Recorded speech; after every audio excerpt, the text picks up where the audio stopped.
innocence within children, human beings, saying the pain that it brings. Shallows of a civilization, the videos give my muscle vision.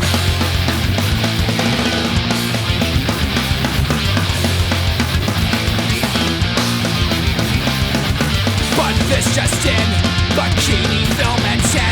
The female anger just smiles and shrugs it up. Boys, love it, boys. Do you really wanna be a fucking toy? You're listening to Unscripted Moments, a podcast about propaganda. On this episode, we're discussing Fuck Machine, track number 9 on 1993's How to Clean Everything. This is either our 6th How to Clean Everything episode, if you only count the original version, or it's the 8th episode if you count the 2013 reissue, including Leg Hold Trap and the song Pigs Will Pay. And this is track 9 on both the original 93 album and on the 2013 20th anniversary reissue edition. The song also has a demo version that is track 19 on the 20th anniversary edition, which was recorded by Conrad Sichler. And that recording session was discussed in the Leg Hold Trap episode. Check that out. The demo version was recorded at Video Pool in Winnipeg in 1992 on a Fostex 8-track. Yeah, I feel like we keep referring back to that Leg Hold Trap episode as well. That episode has proved to be super important to me in general because of the early days stories that Conrad was able to provide. Mm-hmm. And I actually heard from somebody recently who emailed us or DM'd us on Twitter or something saying that episode 53 was like a hidden gem in our episodes. And super cool. I could not agree more. Those chats with Conrad about these early days recordings and this demo in particular, super special. But Keith, I got to just say as well before we go on that I almost burst out laughing hearing you read the introduction just now because it's been a little while. And I was just like, here we are. We're back. Okay. So, furthermore, the song Fuck Machine is track 4 on the A side of the bootleg live cassette called Yep, which is occasionally bought and sold for exorbitant amounts of up to $180 on Discogs. So that's a cassette tape that people feverishly seek out. And, before we go on as well, if everybody looks at our post on Propaganda Pod on Twitter or Instagram, you'll see the custom artwork for this episode that was made by our Winnipeg friend, Jamie Fougere, who was one of my folks I hung out with a lot up in Winnipeg. He's a friend of the podcast. He did our Rattan Kane artwork. He did the artwork for the complete interviews bonus episode that I compiled recently. So Jamie's been hanging out and doing some awesome projects for us. So big shout out to Jamie for hooking us up endlessly. It's just been awesome. But Keith, it's been a little while since you and I have hung out, and I'm wondering what you have been up to for the past month or so. Right. We had our scheduled break, but then we sort of had a not scheduled break just because of my own family and work. I've just started to get that idea of when you get into a routine with a baby, the baby's like, well, it's time to change it up. Yeah. And I got comfortable for a bit in September and October, and that has upended, but we're, doing well, figuring things out, but doing well. I was on fall break and I got to visit my in-laws in Western Pennsylvania. I also recently got my Pennsylvania teaching license, which I think I announced on Twitter, but I don't know if I mentioned here. So my wife and I are hoping to move to Pennsylvania next summer. So planning for this to be the last year in Indiana, which is kind of a big deal. I also got to go to Mount Vernon, George Washington's plantation, just outside of Alexandria, Virginia, for a teacher conference for just about a week, and to re-immerse myself in society, to be at a hotel, to go to restaurants, to be around people. It was really the first time outside of school or the grocery store that I've been around people in any capacity. So it was very unnerving at first, but I learned a lot. I really enjoyed being able to talk with other educators, hear what they're doing in their classrooms. And, if you laughed at the intro, I laughed because just thinking of my students recently being like, oh, you have a podcast? And then now them just imagining them sampling me saying fuck over and over and turning that into a TikTok video. Oh So God. hopefully that doesn't happen. But, I wasn't necessarily uh, super jazzed to talk about the song at first, but I think the more I sat on my ideas and I really dwelled on what I wanted to take away or what I did take away from this track, my enthusiasm, not just to reconnect with you, Greg, but to dive into some things that perhaps aren't talked about enough. I started looking forward to this conversation a little more, especially with the theme of objectification, which is all over the lyrics for Fuck Machine. And I Yeah. actually just want to start with something from Refusing to Be a Man by John Stoltenberg. You'll find this on page 46, at least in my copy. I'm just going to read a little bit here, and this is what was coming up and possibly addressing the difficulty of talking about some of these things. It says, needless to say, trying to delineate the ethical meaning of sexual objectification is very difficult. On the one hand, there is no tradition of public and truthful discourse about men's sexual response to their perception and treatment of people as objects. There is scarcely even a vocabulary. And on the other hand, trying to think about sexual objectification in a conscientious way can make the mind want to give up, go blank, and shut down. Trying to unlock and unblock the function of sexual objectification in a man's life and trying to trace the effects of sexual objectification, particularly on women's lives, can be to risk recognizing too much that is deeply disturbing. Trying to think about the reality and experience of sexual objectification can be like struggling to untie a knot that has been pulled too tight over too many years by too many hands, and like having one's own fingers bound up someplace in the knot. Keith, what drew you to that particular passage to start us off for this episode? So I mentioned on a Refusing to Be a Man episode that I'm not well versed in feminist theory. We did our crash course and you shared a lot of information about the different waves, the ideas that came and went, and some that have stuck around with each iteration. But I'm not someone who is super versed and well-read and familiar with terms or authors or theorists. So this is one of the few books I have that I can resort to.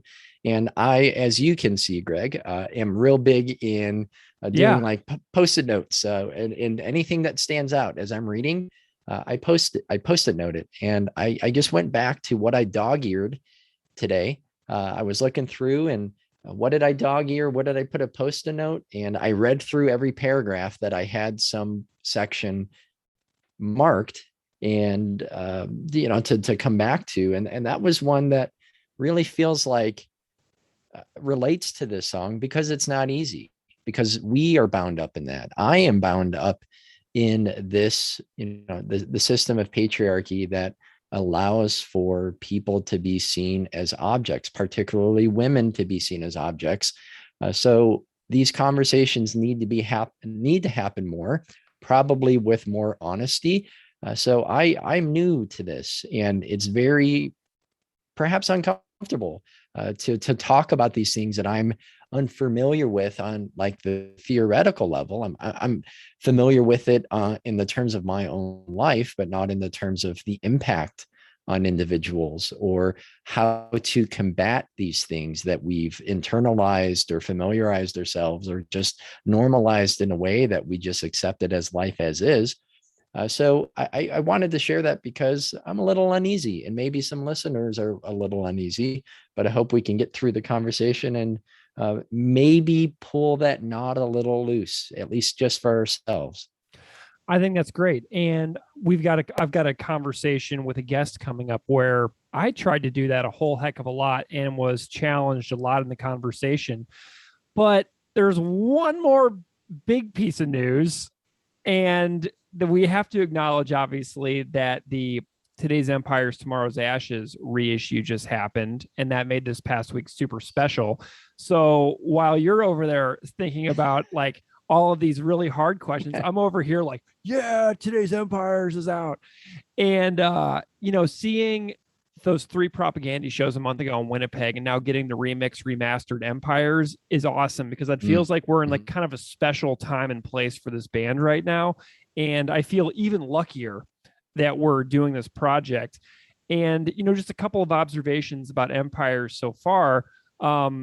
There's just a lot of changes on this record, a lot of little tweaks and a lot of big tweaks as well.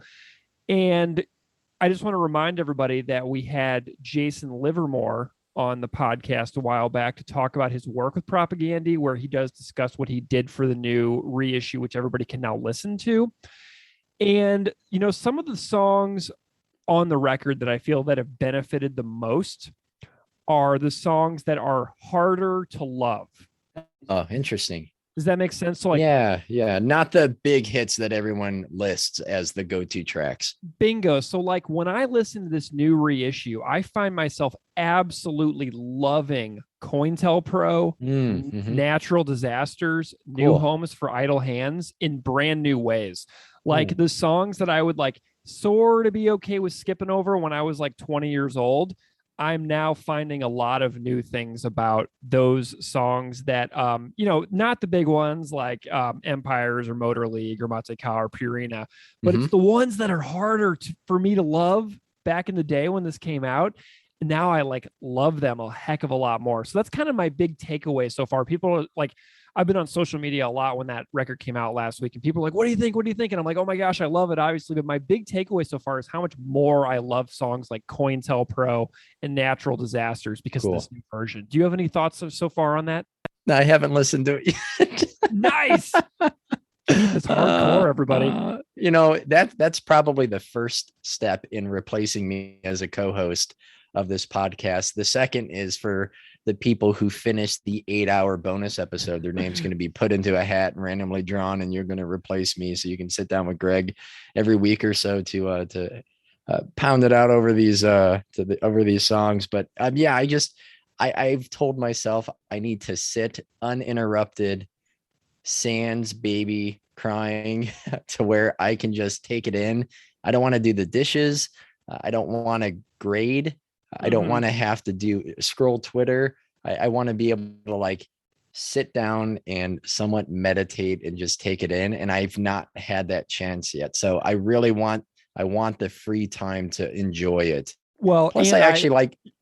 Yeah. And I take a little bit of blame for that as well, because I'm over here going, hey, Keith, when you want to record, hey. So I'm over here poking at you to record because I'm just so excited. And you're over there like, oh my God, I just wanted to have 30 minutes listening to this record. No, I'm excited. Plus, I think it builds it up a little more.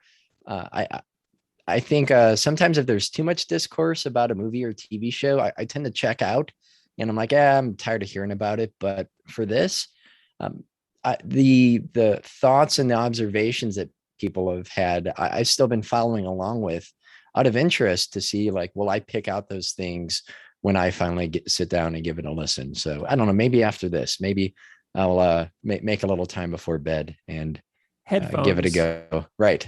Headphones. You got to go with the headphones on listen one. I promise it's worth it. Done. We'll do. Okay. So let's move on. Keith, I've got some guests for this episode. And my first guest that I'm super excited about is our friend Mary Best. And I'm really glad that you started off with the reading from Stoltenberg's Refusing to Be a Man, because everybody will remember, if you listen to our Behemoth Refusing to Be a Man episode, that Mary was our third guest on that episode.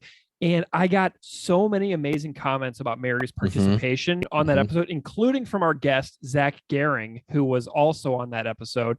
He listened back and said, you got to have Mary back on the show. That was such a great conversation. So many interesting insights. So I proposed the idea of having Mary come back for Fuck Machine. And we had an amazing conversation about that song. But like, we didn't just stop there. Okay. Mary and I decided that we wanted to treat her appearances on the show almost like a trilogy of appearances.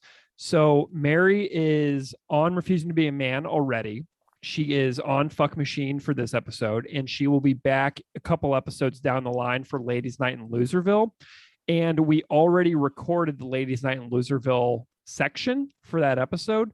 So everything that I have in with Mary is one conversation that I'm chopping in I think this is like 33% of the conversation. I think 2/3 of it is about Ladies Night in Loserville.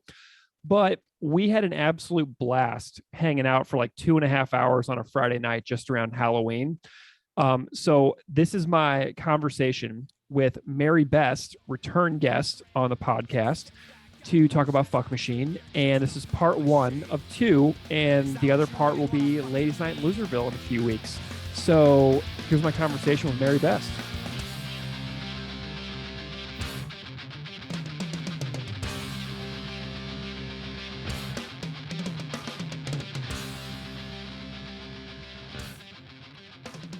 Mary Best, welcome back to Unscripted Moments, a podcast about propaganda. Welcome back to the conversation about feminism. Indeed. Thank you so much. I'm here to learn. I'm very excited. I love learning. It's my favorite thing, and I hope to learn forever. So we'll go ahead and do some of that now. Mary, how has life been since we last had you on the show back for the Refusing to Be a Man episode? It's been good. That's the hesitant voice. It's been fine.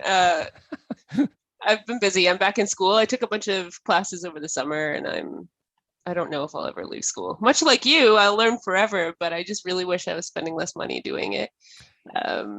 Yeah. I get to learn from you. You pay to learn, and then I learn from you for free and take your valuable time, and I don't pay you for it, other than hopefully It's good fine. company. Yeah. It's actually important to me. So I'm pretty anti-academia. I hope people don't. Oops, professors, if you're listening. I just find the whole ivory tower thing a bit ridiculous, and I find that the kind of false differentiation between the experiences of people and what happens in academia problematic, and also the fact that it's pay gated, that people don't listen to people of color. I mean, it's getting better, but academia has a lot of privilege that they don't acknowledge often, and gender studies is like the kid sister that everyone ignores. Yeah, well, and so I have like another area of academic interest that I have where I do a different podcast and I interview professors from the humanities, mostly in like religion and philosophy, and they get their budgets gutted endlessly. People who are tenured, like all of a sudden they're like being threatened with like loss of job and things like that. Departments are being eliminated, and it's just like out of nowhere, just because like of some arbitrary invented bottom line kind of thing. And it's a really confusing world that I constantly am hearing stories about. And it makes me grateful that I kind of went a different path in my life, you know? Yeah, but I like the library access. I should just buy the library access, but that's what I really want, is access to all of the things I want to read, not so much the classes, but some of them are good. Well, Mary, how did it feel knowing that people requested you to come back on the show and hang out with us again? It's lovely. Thank you, everyone. I don't usually worry too much about whether people like that I'm talking or not. I do it anyway. So it's nice to have people that actually want to hear me ruining their day. I love it. Well, so Mary, we're going to do something a little special for a couple of episodes. So we're going to talk about 2 songs in this conversation, and then I'm going to divide them into a couple of different episodes. So the conversation that we're going to record now will be essentially a part 1 and a part 2, which people will be able to hear across 2 episodes. And those episodes are Fuck Machine from How to Clean Everything and Ladies Night in Loserville from Today's Empires, Tomorrow's Ashes. So we're going to start with Fuck Machine. And I'm curious in general how you feel about the record How to Clean Everything from 1993, because I've been very vocal about it on the podcast that it's my least favorite propaganda record by a significant margin. And, you know, I get some pushback on that, which is fine. That's all part of the fun. But I'm curious about your take on this record, because I specifically asked you to talk about this song. And I'm wondering how you feel about the record, because you did not choose this. I asked you to be here. That's true. For those of you who weren't in the conversation with Greg and I, he sent me a message asking me to talk about this song, and I was like, just give me a second. I don't know what that song is. It's true. I have listened to How to Clean Everything a handful of times max in my life. it's right up there with Rush, which I'm sure Chris will be happy about, but I can't stand it. It's very, and I think they're pretty vocal about this, the band. It's very Fat Records, which I also don't like, except for Me First and the Gimme Gimmes. Big fan of those Nice. guys. But yeah, I don't particularly like the record. I find it's kind of fakery a little bit, and again, Chris has talked about that, the fact that he's pretense of vocals or something going on there. Sure. But I mean, it's not the poppiness. I just generally don't really find it listenable. Let the hate begin. It's fine. Yeah, well, I know what you mean though about that, because to me, when I listen to the record, sometimes I don't hear Chris's authentic voice. I hear authenticity within the words and the message, but I don't feel as much authenticity within his performance, because I feel like he was almost being pushed in a certain direction to sing and sound in a certain way that was common at the time. But then later on, obviously, he goes on to find his voice, which then to me is a far more authentic performance vocally, because it's how he actually sounds without adding some kind of flair on top of it, you know?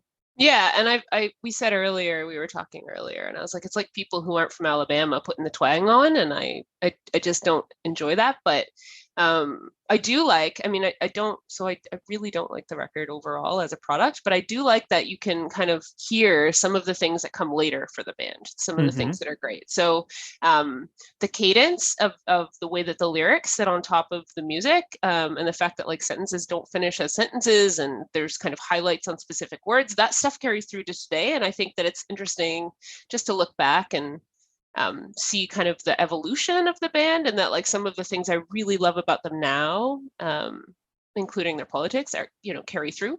But yeah, it's not a record that I listen to. Well, interestingly, or recognize songs from. Well, Mary, as you know, I went to Winnipeg recently because you and I were messaging on Instagram and stuff while I was on my trip. And I do have to tell you that they played 0 songs from How to Clean Everything at all 3 shows. There was not a single How to Clean Everything moment in the entire 3-day weekend, which, you know, I was...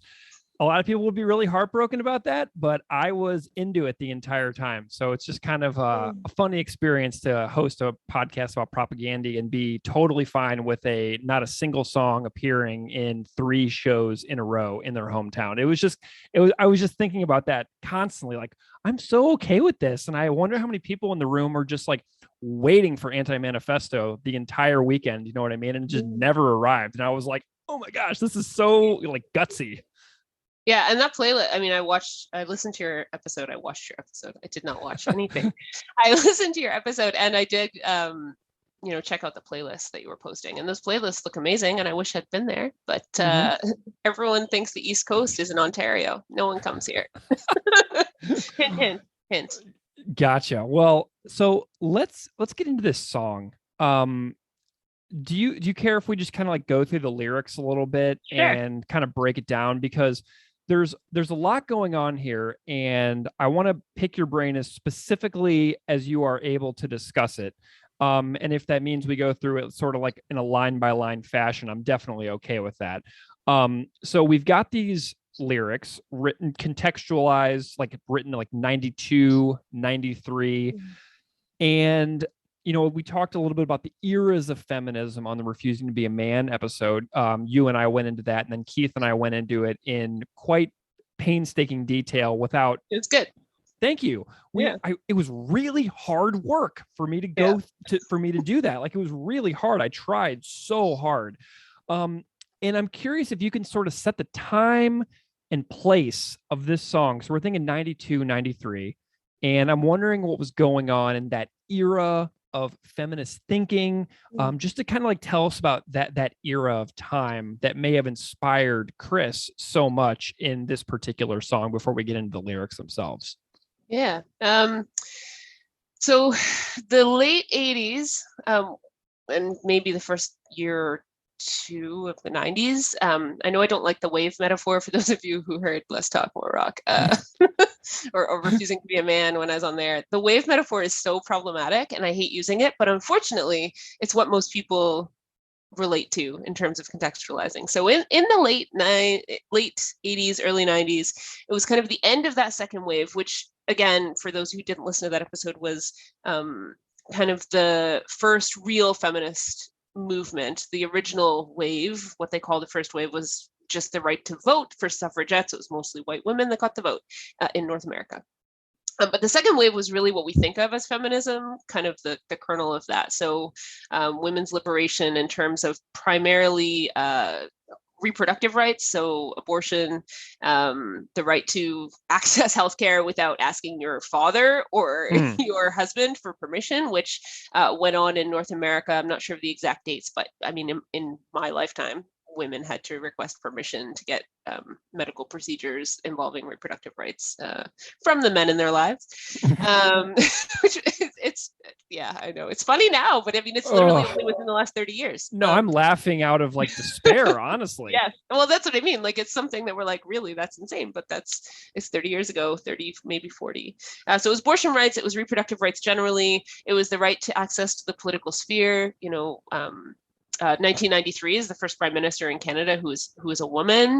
1993 was the year that Ruth Bader Ginsburg was brought to the Supreme Court.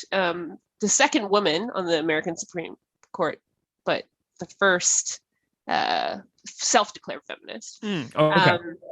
There was about 6 countries in the entire world with female identified prime ministers or presidents, leaders. So there was a lot of political power, a lot of organizing for political power happening. That was a big thing. There was also some negative stuff, but we'll skip that. And by negative stuff, I mean like retraction of rights. The post-Reagan era in America, the Reagan era was terrible. Post-Reagan was trying to get back some rights that the right wing kind of took away. So it was really just about those. And then it was about, the right to self-identify, self-declarations, and just to have lives that were not attached to men. So those were the real arguments. 5 years before, Andrea Dworkin and Catherine McKinnon would have been considered fringe. But by this point, they were kind of the mainstream, and people really heard their feminist arguments. So again, going back to that earlier episode, that was like anti-pornography, very much anti kind of blatant sexuality. So in some ways, fear of heterocentric, relationships and organizations. So there was some political lesbianism. But generally, by the time we get to the early 1990s, a lot of people who had identified with wanting women's rights to move forward would not identify as feminists. So they wanted women's rights. They wanted to push for these things, political power, kind of personal decision-making and reproductive rights, but they didn't want to call themselves feminists because there was a backlash that happened. And the backlash is kind of the whole song. Really. Fuck Machine is kind of the repressive feminism. I don't think they actually called themselves that. But repressive feminism is what I'm going to call it. It was their kind of stance. And again, it doesn't surprise me that the band would have written about this because they already kind of proved that was the feminism that they had access to, was this kind of anti-pornography, anti-sex or hesitancy around sex kind of stuff. So there was lots happening, but it was mostly white women. It was liberal feminism that primarily kind of took the stage. And, it was the beginning of the third wave. So a lot of Kimberly Crenshaw shortly thereafter, if not just a little before, around that time, she was positing the importance of intersectionality, which is like still a buzzword in feminism. Intersectionality is the idea that we can't just talk about gender. We also have to talk about the other identifying characteristics. So race, class, whether you're cisgendered or not, heteronormativity, your sexuality, all of these things need to be talked about because the experience of myself as like a Black, straight, cis, grew up poor, mentally well person is going to be very different than a person who is white, but maybe queer and grew up affluent. So we had to talk about how those different things intersected.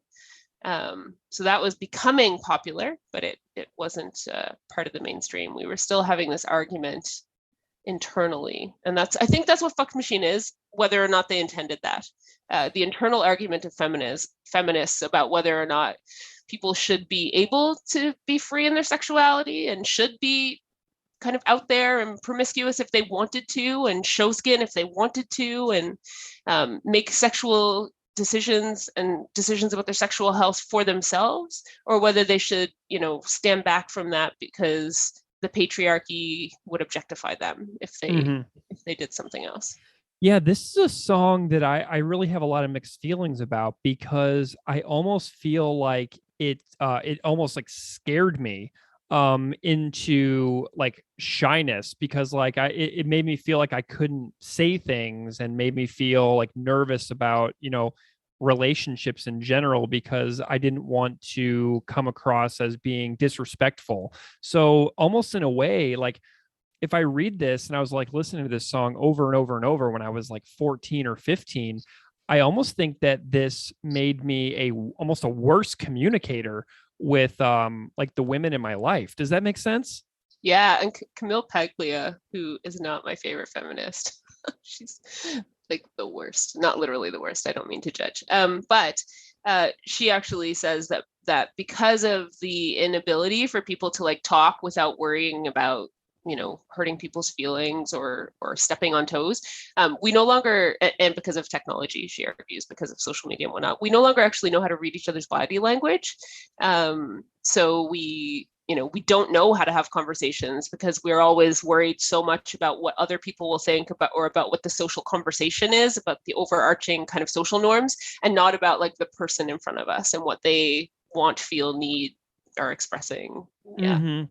But she's right about that. Yeah. Yeah. No, that's really interesting. Wrong too, about because, a bunch of other things. Because like you lose so much tone and expression and body language, and like the way the voice flows, and like the way that like people like engage with each other interpersonally. And then somebody says one sentence on the internet in type, lacking all of those other expressive modalities of communication. And then all of a sudden, they're a horrible person who is putting themselves up for being attacked from many, many sides. And it's a really confusing thing to feel. And so let's get into lyrics a little bit. We've got this first line. It's something physical. It's a conditioned reaction. It's something physical. It's a conditioned attraction.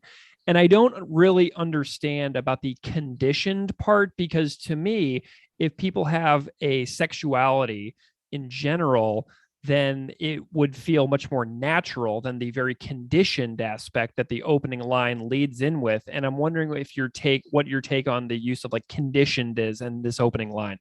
Yeah, that's again back to refusing to be a man, when they say, oh my God, so I'm a terrible propaganda fan. This isn't nature, this is nurturing. Yeah. Yeah. That's the exact same argument. So again, Camille Paglia, this is where I disagree with her.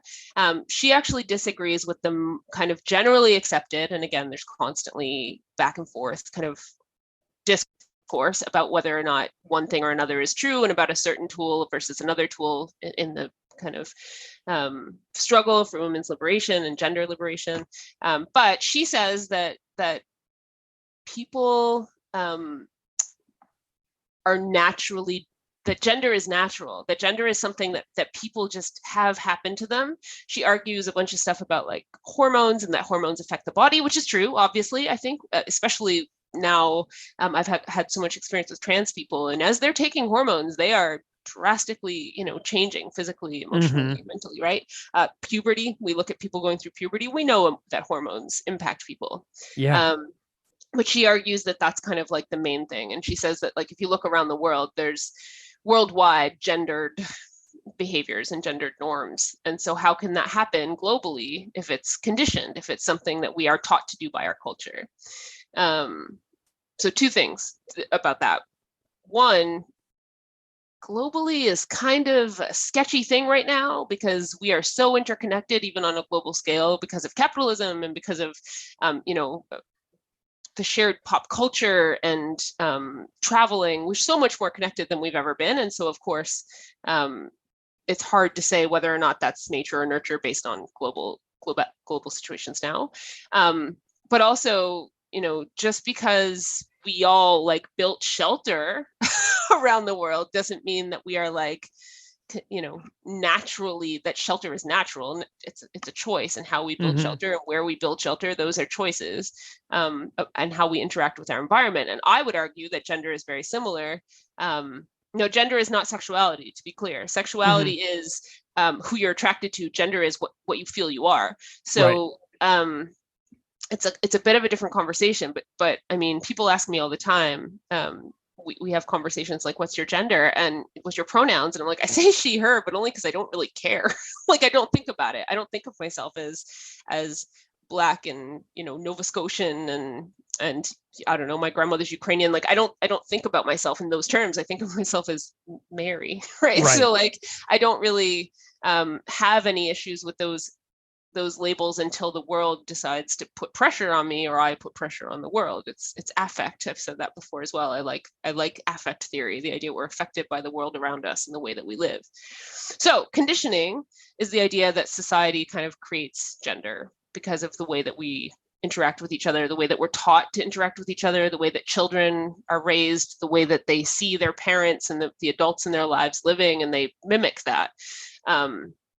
And what's interesting is that culture creates us, but we also create culture. So there's pushback against that. People, people aren't completely victimized by culture. People, obviously, things have changed. So people are not slaves to conditioning, but they are conditioned. We are conditioned.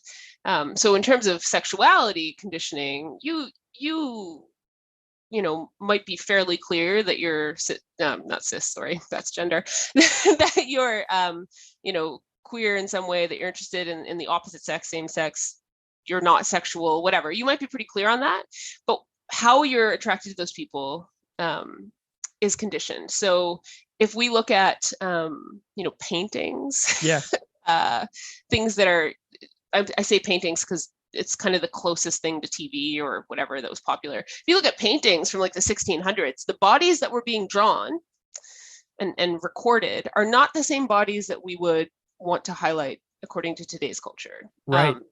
The things that we're interested in, the things that we find appealing aren't the same because culture changes and it conditions us to change. The dad bod thing was being talked about a couple of years ago.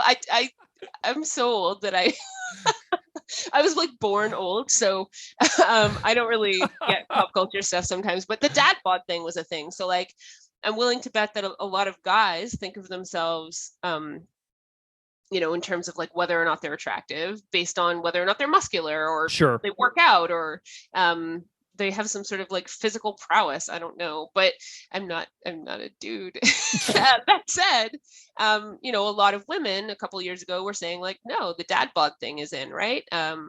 So there's a bit of confusion about, what we think, what we're conditioned to believe is interesting, but also what we're conditioned to actually find appealing. And there's shame when they don't meet up. So if you're attracted to something or someone, but something in someone that doesn't fit the kind of social norm, there's shame around that. And you can push back against the shame and be happy. Or you can, or find happiness, hopefully, or you can kind of internalize that shame. And then again, that's a conditioned response. So you're not being who you want to be or who you maybe really are. You're not making the most of your own potential because you're being conditioned to repress that. And that again is about the song. Yeah. Well, and then it's got that flows nicely into the next line too, because it talks about shame, right? It addresses this feeling of shame that he is feeling. It says, but have I finally escaped when my eyes no longer rape the innocent women, children, human beings, seeing the pain that it brings, shallow, superficial decisions, real beauty obscured by my tunnel vision. So he's addressing the shame that he feels. And, I'm wondering what your take on that line is too, because it's that flows so well from what you're just saying. Yeah. And shame is so useless. It's so useless. Most emotions, in my opinion, are super useful. Anger, frustration, all the ones that we consider negative, for the most part, are useful. They're telling us that we need to do something. They're trying to push us forward to something. But shame is really about an inability to, like I said, create kind of resonance between what you want and who you are and what society is telling you should be, or what you think you should be. Yeah. And I think that's a conversation that really is important for this song, because feminists of the time were arguing kind of from two positions. And I had a quote somewhere, I have so much paper. Feminists were arguing from two positions. There was the feminists who've been working since the 60s and 70s to push back against restrictive healthcare practices and restricted access to political sphere, restricted access to like the public sphere, where it was like women didn't just have to stay home, more interest in men and people of other genders actually caring for children in a way that wasn't like, oh, you're babysitting your own child. So the women who were kind of pushing back against like this 50s artificial post-war, everything has to be super normal, gender binary is really intense, poodle skirts and, makeup while doing dishes. The people who are pushing back against that were pushing back for the right to make their own decisions about their own sexuality and their own sexual health. And so then they come across these new feminists, the kind of next generation, who maybe never experienced that 50s repression, which culturally, I think we believe that was like actually how things were for a long time. But that 50s repression was really only about the post-war trying to bring normalcy to vets returning home. Mm-hmm. But anyway, so a lot of the newer feminists, let's say feminists of the 80s that were coming of age in the 80s, maybe late 70s, they were, saying like, no, like I don't want to be sexually objectified. I don't want to be, I don't want to put myself in a position where people can just objectify me. So I want to be a little bit more repressed. So not really 70s, more 80s, coming out of like the hippies. Don't like talking about hippies, the hippies and like the free love, whatever. And then people were saying, but a lot of people that said that they were into free love, that they were really interested in, being in equal, open sexual relationships, those people were taken advantage of. Those women were raped and harmed and used. And so we don't want that. So we're creating limits on where our sexuality begins and ends. We're, being a little more professional, like the terrible clothes in the 80s with like the big shoulder pads and big kind of masculine pants. And so these things were coming up in direct relation to damage that have been done when the patriarchy reasserted itself on the changes that feminists before that had come up with. And this might make noise. I have a quote. So it says, the restrictions placed on female agency, especially through the institution of marriage, which women entered younger and were less enfranchised to leave than now, are staggering to imagine. Britain didn't actually make marital rape legal until 1991, and that's actually a really close number for North America as well. So for feminists who survived that generation, it seemed extraordinary to have battled such risk for liberation to hear younger women discuss sexual contract, a desire for boundaries, a wish not to be sexualized by the men in their lives. Given the emergence of their generation from socially enforced cocoons of sexual repression, where actual laws existed to culturally erase women's sexuality, it must look like regress to older women. So what had happened in the intervening decades is that sexual freedom had become another realm of women's experience that patriarchy conquered. And so this song comes directly, I think, out of that, where the conversation is, should you be overtly sexual? Should you show shoulder on the news when you're anchoring, or should you be wearing your very large shoulder pad, shirts and looking masculine and professional? And what are the risks of either side? But it was a conversation that was happening. Then there was a little bit of like cattiness to the conversation, but not nearly as much. Most of the conversation was women and other feminists trying to figure out how to best proceed, what was best for them, what was best for women. It wasn't you're wrong. It wasn't, a fight. It was a discourse. So should women just be sexual and say, fuck the patriarchy, this is who I am and this is what I am, and you need to accept that? Or should women protect themselves? Should women not be going to frat parties? Should women not drink? Should women not go out after dark? I land on the side of fuck the patriarchy, but lots of women who are maybe in less safe situations than I've been in, or who are less, like, I'm 6 feet tall. I grew up in a family that fights or taught us to fight. I'm happy. Like, I played football. Like, I don't concern myself when I'm walking down the street that some guy is going to hurt me. I'm more likely to hurt them. I've studied anatomy. But that said, yes, the punching. I have a punching bag in there that I kicked so hard. I don't know if I said this. I kicked it so hard that it's falling off. I have a friend who has uppercutted men in bars before, and I asked her about it. I was like, "Hey, have you ever like punched a guy in a bar?" She goes, "Oh yeah, I uppercutted a guy so hard that I heard his teeth click together, and then his eyes rolled back in his head. And then he hit his head on a pool table." And I was like, "Amazing!" So I get it. So women like us, I'm just going to include your friend in this, don't worry as much about getting hurt, because we are privileged enough to have been taught to defend ourselves and to take up presence, to be comfortable with being present. My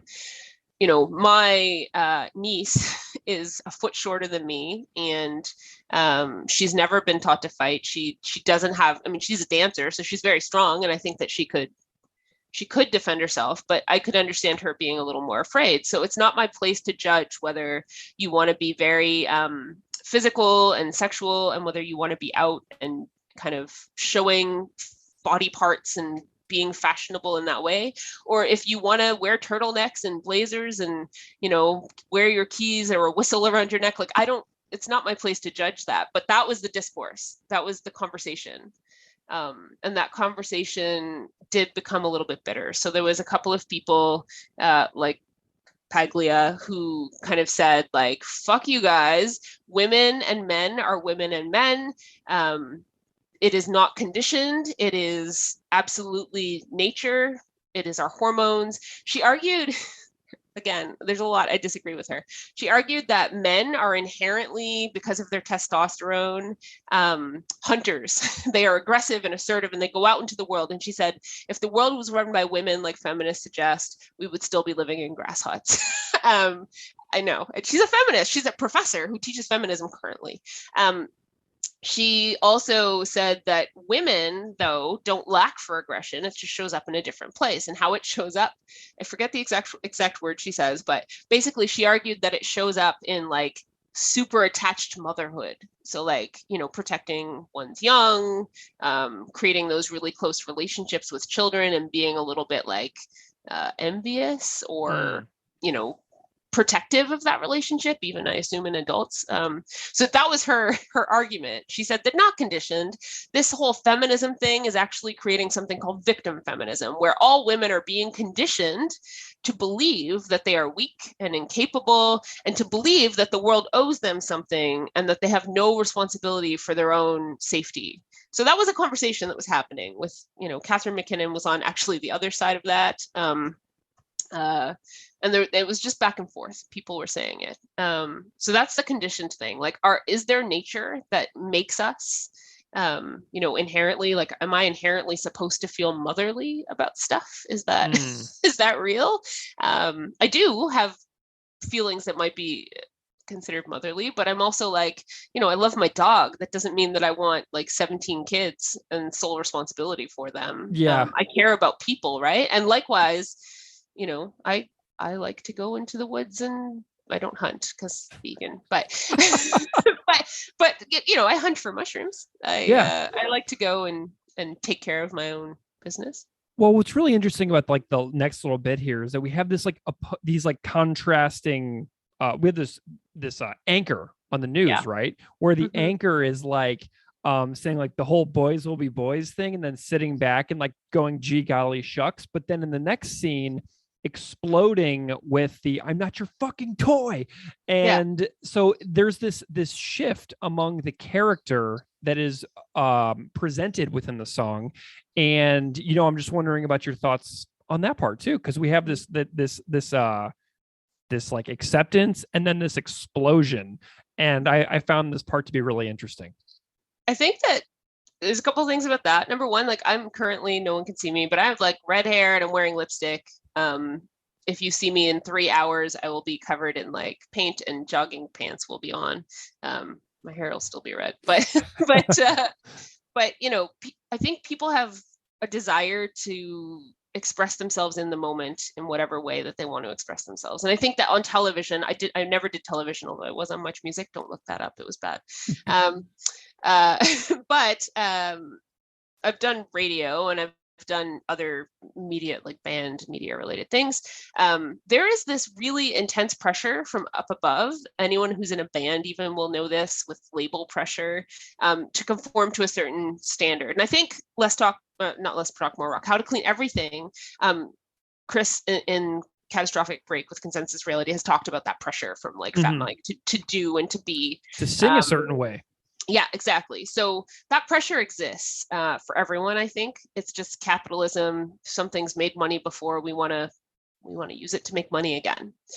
But when you take on a job in the public sphere, generally, there's an expectation that you're going to look and sound a certain way, and that you're going to represent certain ideas. Whether or not they are what you agree with doesn't really matter. You're signing a contract that says you're going to represent the company in this way. So for women in the 90s, there was a bit of a weird thing happening where up until around when the record came out, maybe just before, women were still wearing like suits. So they were wearing,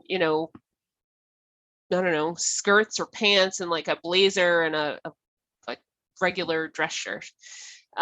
They looked very much like, slightly more curvy versions of the male anchors that were on there.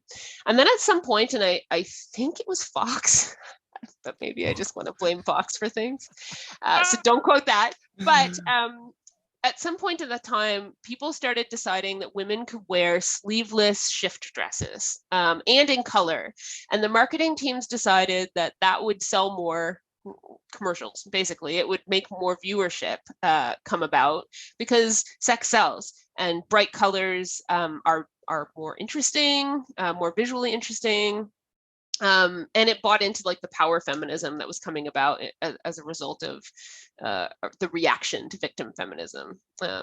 Power feminism is also problematic solely because it argues that like, we've done what we need to do, we have the power that we wanted, and now we should just stop talking about feminism. So we're wearing dresses. But interestingly enough, some studies that were done in the early 90s and since actually say that when women wear clothing that shows off their figure, all viewers actually listen to what they say less. So people will watch more often, you'll get more viewers, but they don't actually absorb what's being read, and that's or read out on the teleprompter. And that's actually across the board. Now, men have a slightly higher ratio for that, but that's across the board. So interestingly, we started doing this to sell the news, but then people are actually getting less out of the news, according to those studies. Katie Couric, though, a name that people might recognize, she's I think she worked for Condé Nast forever, but she's like a popular name. Very popular. Yeah, everybody knows her down here. Yeah. She actually thinks that it makes people look less professional to wear anything other than a suit. So there's that argument as well. And here's the thing: every person of every gender is going to come across this pressure to conform to whatever standards the company it is you work for. You work for a school. I'm sure you have a dress code and obligations of what you can and cannot speak to with your students. I also wear really obnoxious clothes to work and have a company line to toe. But for women, it's extra complicated because no matter what women do, they can't win. Right. So if you wear the suit and, then it's like, oh, you have no personality. People will say you're trying to be a man. There will be arguments that, you're too uptight. You'll get the feminazi title, which we can talk about later. But if you wear the dress, then it's like, oh, you're wearing the dress to get ahead. You don't have anything to talk about. You just want to look good. So there's no way to win whether you toe the company line or don't, whether you dress in one way or the other. So I can imagine this character, and I don't know if when they wrote it, they were talking about like a specific issue or a specific incident. I couldn't find anything. I may have to. I'm trying to find it too, but there's not a lot of information out there about this song. I don't know that there is actually an incident. I think it's just it was a conversation that was happening in the kind of public sphere. But if you're constantly towing this line, and you're wearing what they tell you to wear, and you're saying what they tell you to say, and you're doing it every night, there's two things that happen. I keep saying the word two, but it's still true. There's two things that happen. One, your viewers actually get a relationship with you that's one-sided, but the viewer feels that it's really intense. It's been studied a bunch of times. It's called social surrogacy. Sometimes a lot of people had it happen during the pandemic where they didn't see real people, so they started feeling things for the people that they were watching on TV or listening to on the radio. Yeah, the former governor of New York. Yeah. So I mean, it's actually kind of good. It's better than not having any relationships if you're like a shut-in or things like that. But it's dangerous because what ends up happening is you get parasocial relationships where, like, there was this one lady. I hate the word lady. There's this one person. She's a sportscaster in the States. She was getting messages from people, fans on Messenger or whatever. She was checking a couple, but I mean, I don't know how many you get, but like, generally, if you have something that's on a public platform, you get a lot. Right. So you don't really read them all. And she missed a bunch of the giant glaring red flags. This person moved to a different city in America and stalked her at work because they thought that she would be interested, or that they were in fact already in a relationship. So with women, it's not just about whether or not you're going to wear the right thing or you're going to put off the right message. It's also, there is very real danger with people stalking you, people sending messages. There was that thing on, it was a commercial, I think, that was a couple of years ago. It was on Twitter. A bunch of people read off mean tweets to female sportscasters. Do you remember this? And the men that were reading it were deeply uncomfortable, but these were things that the women, if you ask them, were like, we get that all the time. No matter, they'll talk about how fat I am. They'll talk about how I'm not wearing the right clothing, how I'm pretty but should stop talking. I have no place in the locker room. I mean, that's Don Cherry said that about women sportscasters. So I think eventually towing the line gets so much, and then all of this pressure from other factors, from your boss, from fans that feel like they know you and therefore have the right to talk about you or talk to you in a way that, like, best friends shouldn't necessarily talk to you. They really personalize things, and eventually it's just like, fuck off, I'm not your toy. So I don't think that's necessarily a sex toy thing, although, I mean, it obviously plays that part as well. But I think it's also like, I'm not here for you to like dress up and spout whatever nonsense and play your make-believe and promote your ideas and, take all of this abuse from coworkers, fans, whatever. That's something that I actually really like about this song. I think that's actually my favorite part of the song, is you going through all the list of things that happen for women in certain kinds of careers. And I'm sure it's many careers in ways that I have never under experienced on my own, will never experience, and have no idea how that feels. But like, I actually like that part about this song. The explosion part against all of those negative forces that are bombarding you on any given day for no reason, from people that you don't know who they are, you will never know them, and that they are treating you like you are their personal abuse punching bag. Yeah. And I think that's an important part. So when I know that we had talked earlier, and I don't know if you and Keith will have talked about this on the show already, but you had said that there was some like question about whether or not the song was like Puritan, like anti-sex or whatever. And I think that it's not a complaint against the band, because they are just representing one side of a discourse. And I do believe that they are approaching the subject with the intention of discourse and not debate or putting anyone down or shaming anyone.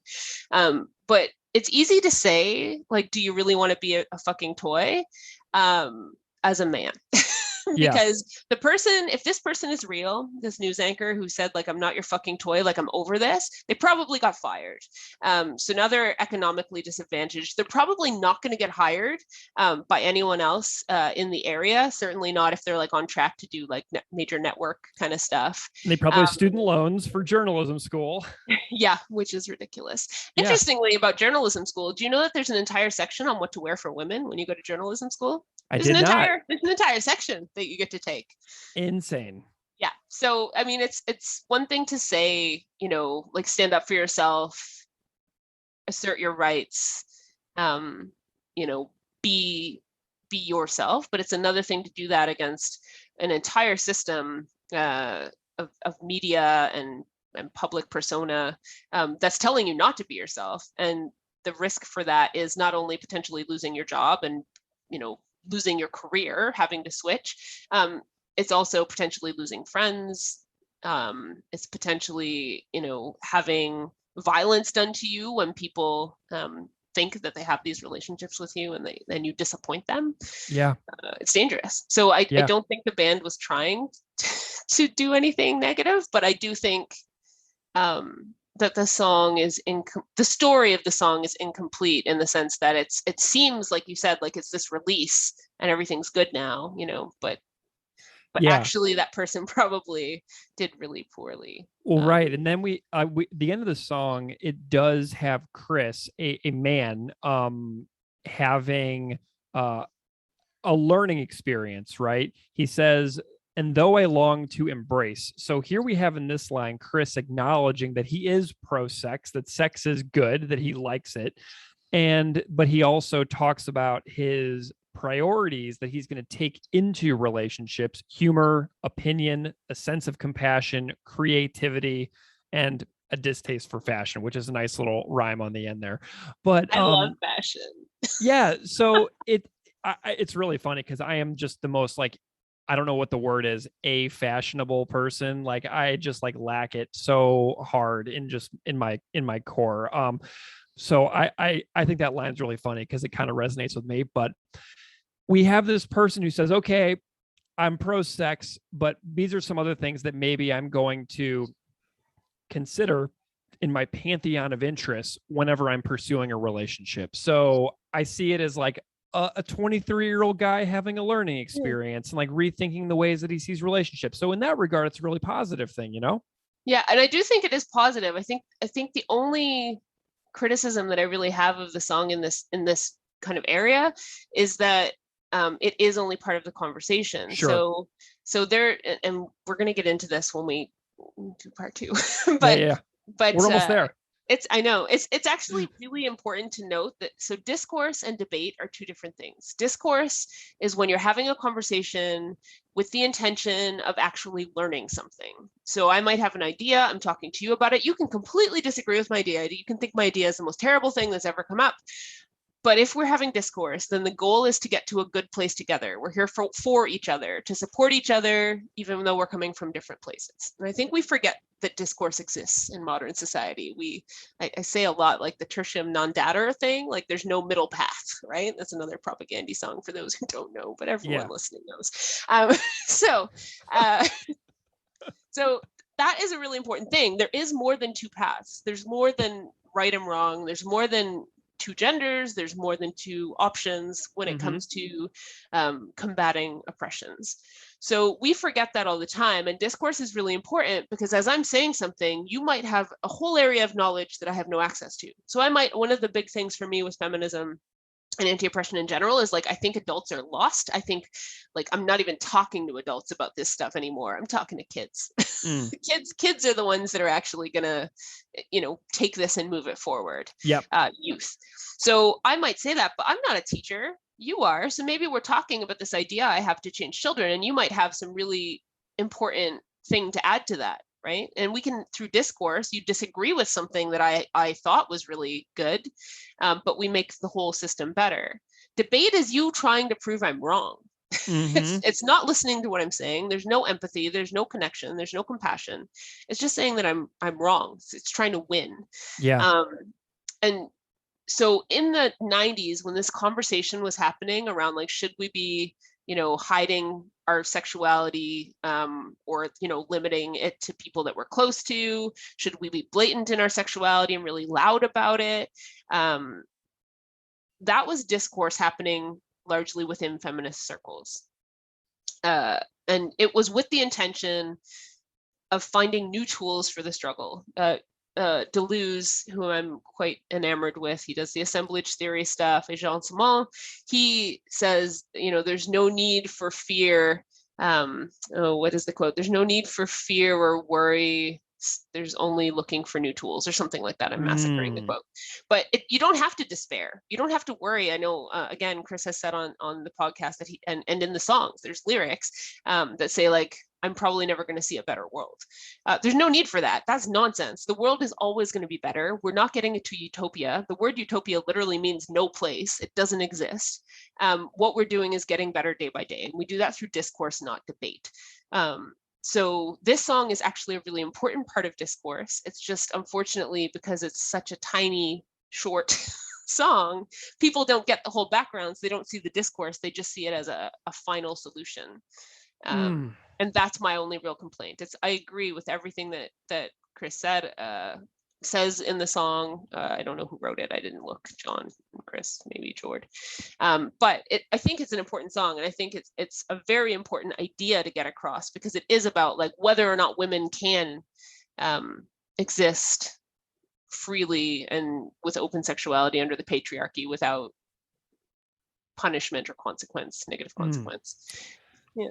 Well, I think that is a really nice place to stop on that, because I really like how you sort of ended naturally on saying like what you enjoy about the song, what you think the song could do a little bit better, and what you also think that the listeners could do to expand their own understanding of the song by seeking those conversations that are missing from this particular song in general. So I love that. That's our chat on Fuck Machine for sure. Do you think that we should launch into Ladies' Night in Loserville and get a slightly different perspective and story going on here? Yes. Let's do it.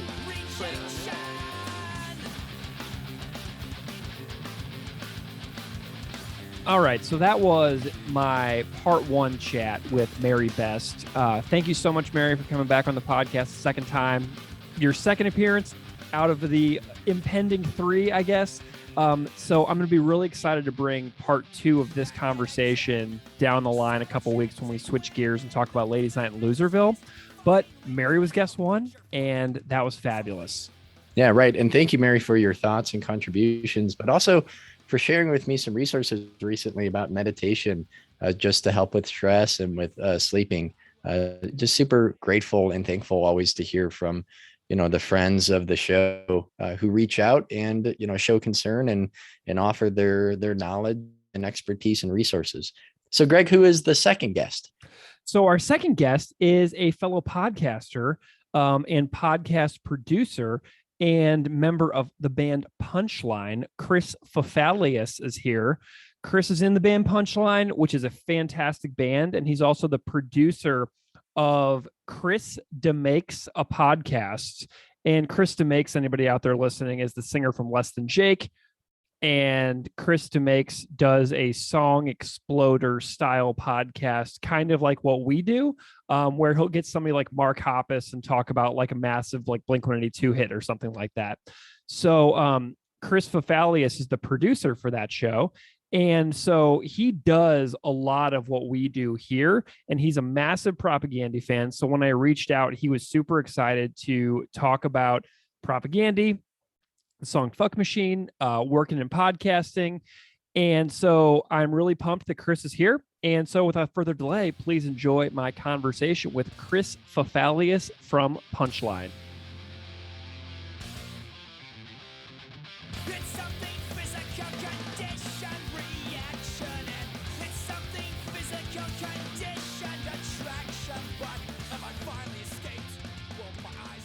Chris Fafalios, welcome to Unscripted Moments, a podcast about propaganda. Thanks so much for having me, man. Can I right off the bat, I know you've talked about this because I've already heard you talk about it on other episodes. Can we right off the bat talk about the pronunciation of the band name? Let's do it. To me, I don't care what Chris Hanna calls the band. I don't care what anybody calls them.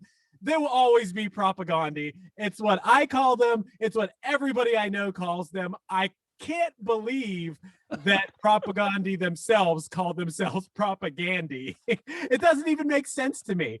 To me, the band name is the combination of propaganda and the historical figure Gandhi. Am I incorrect in that?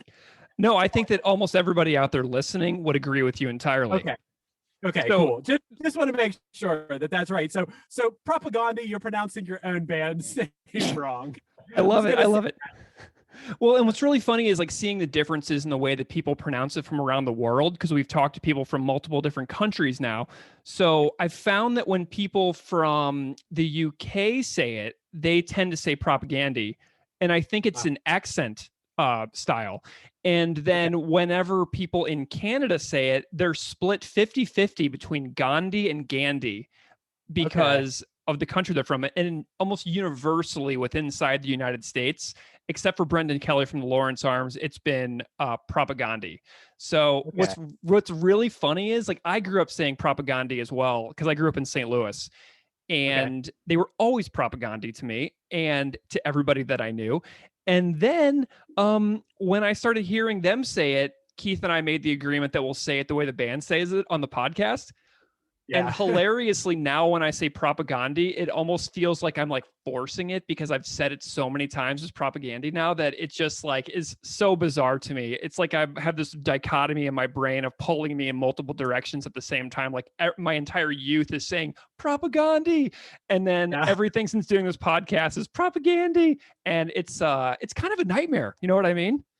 It's funny because propagandy themselves pronounce it propagandy. So obviously that's the right way to say it. And it kind of reminds me of my favorite artist of all time is Bjork.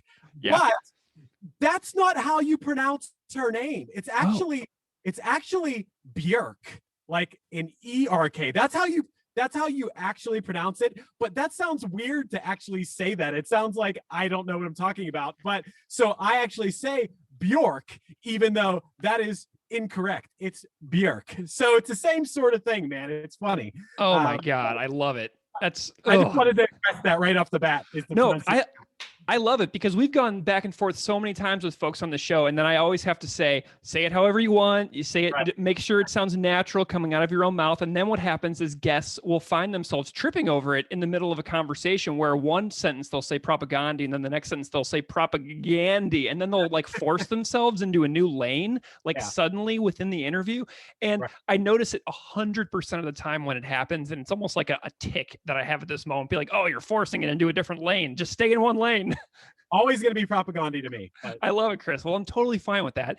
But Chris, folks out there listening, a lot of them probably know who you are, and a lot of them probably don't know who you are, but you are a person of many ongoing projects. I think I was introduced to your work by my friend Frank and the band Much the Same quite a few years ago. But I also recently discovered that you are the producer of arguably one of my favorite podcasts, Krista Makes a Podcast. And I heard your voice pop up as the producer on his Fat Mike episode.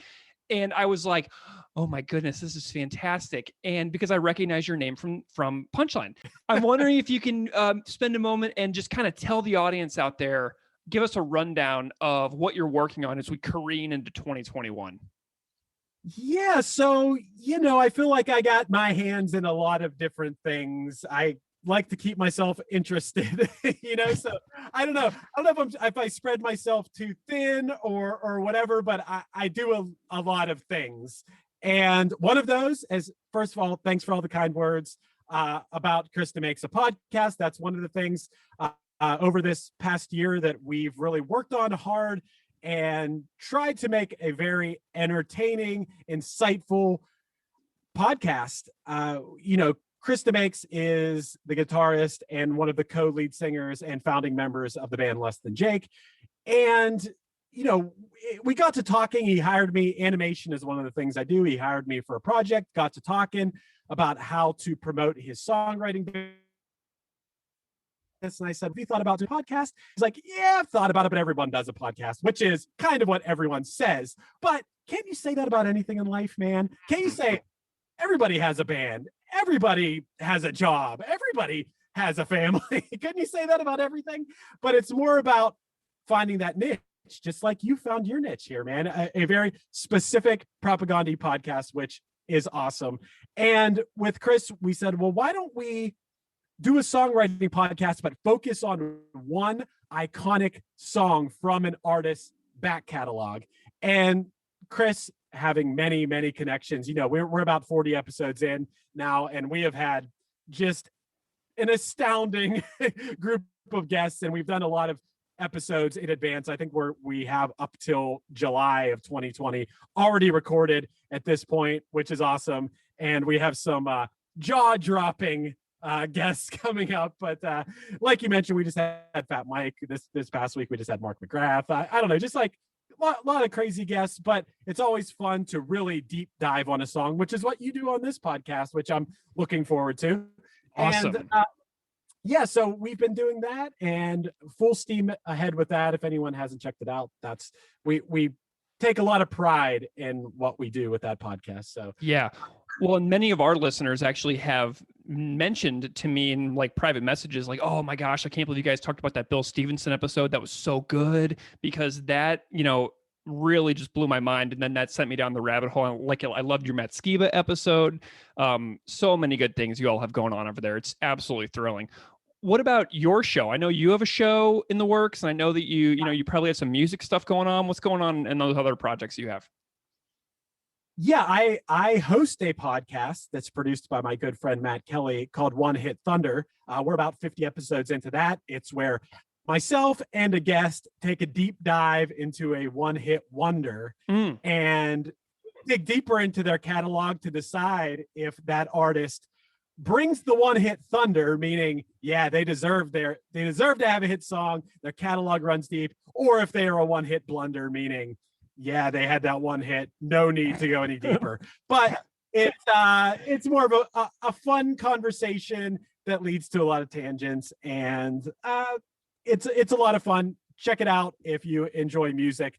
And I don't know, a lot of these one-hit wonders, dude, it's crazy what is considered a one-hit wonder sometimes. Like, for example, the Mighty Mighty Bosstones are actually a one-hit wonder. I mean, maybe not to you or I. To me, they're a legendary band. But in actuality, they only have one real deal hit. Yeah. So there are bands like that absolutely bring the one-hit thunder. But, there are some other bands out there. One band that my producer brought up that he absolutely loves, and when I dove a little deeper, I'm like, yeah, this band is actually amazing, was Semisonic, who, everyone knows from Closing Time. Yeah. But, Closing Time, everyone kind of has a strong opinion. I think it was kind of beat into our brains. The song can get a little bit annoying, but that Dan Wilson, who wrote the song, the singer of Closing Time, went on to produce everybody from Adele to, I mean, the list was just like amazing of what he did after that. But the catalog of Semisonic is actually really pretty badass too. So yeah, man, that's the other podcast that I do. I love it. Yeah. And musically, yeah, I played in the band Punchline for pushing 24 years now. That has been my life's work, is the band Punchline. We have released many, many albums, toured all over the world, done the thing, but now, just like the rest of the music world, kind of stuck until the world figures out this little virus we got going on. Yeah, totally. I love it. Yeah. Well, awesome, man. Well, how did you get into like punk rock in general? Because Punchline, as you mentioned, has been going since the 90s. So you were probably into music long before that. How did you get into this genre that we find ourselves like tangentially keeping a part of our lives like all these years later?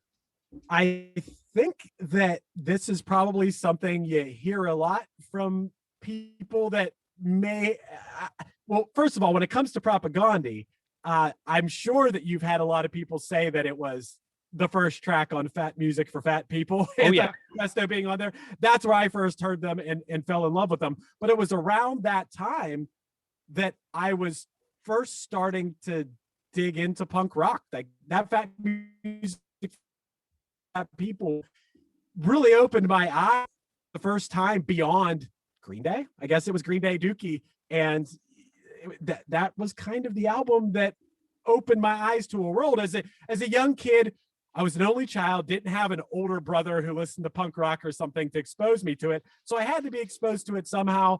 And it was Green Day Dookie that was that to me. I think that at that time, it was bands like the Red Hot Chili Peppers and Nine Inch Nails and a lot of like, I guess what you would call alternative music, and Beavis and Butthead, man. Yep.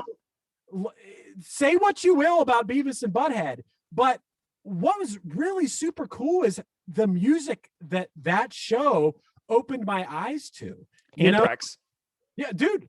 That was the first time you heard Anthrax? Absolutely, 100%. I remember it like it was yesterday. Dude, so many bands. I mean, Ween has been one of my favorite bands ever. Would have never heard Ween if it wasn't for Beavis and Butthead. I think about Primus. Yeah. Beavis and Butthead is the first place I heard Primus. I'm a bassist. So, to open my eyes to that. And I just think it just naturally led to punk rock. And, and Operation Ivy and Rancid and Green Day and, dude, Fat Records. And yeah. And there you go. Fat music for fat people. What's the first song on that? It's Anti-Manifesto, which I still love to this day. I still love this comp to that day. So, Propaganda were very early, an early influence to me as far as punk rock goes. Did you get a free copy of that comp at Warped Tour? I know they were getting, Fat Mike has done interviews about this where they give out hundreds of thousands of free copies of those compilations, which then led to a windfall of actual record sales. So that transferred over very well for the label financially. Dude, comps, giving away free comps at a time when people still physically bought compact discs and stuff was the most genius thing ever. And Fat Music for Fat People, a friend of mine had that, but it was a few years later that first Warped Tour I went to, I think, was 96. Okay. And now I think that was the first time it came to Pittsburgh, where I'm from. And I do believe I got a free copy of Survival of the Fattest at that one, which I think is the second Fat Wreck comp. But yeah, man, comps. Amazing. Yeah. Two things I will say opened my eyes as like a 13 or 14-year-old impressionable person was comps. And then when you like the band and you bought their CD, opening it up and reading the list of thank yous of other bands and then wanting to check those bands out, because we didn't have the internet yet. You had to find out about bands one way or another. And maybe in a very small way, it was at the back of skateboard catalogs. They also sold CDs. So I would want to check out those bands and stuff. But hey, man, you got to find out about it one way or another. I love it. Well, and then you formed Punchline, I saw in the summer of 97. What were you listening to when you formed this band that you all kind of bonded over?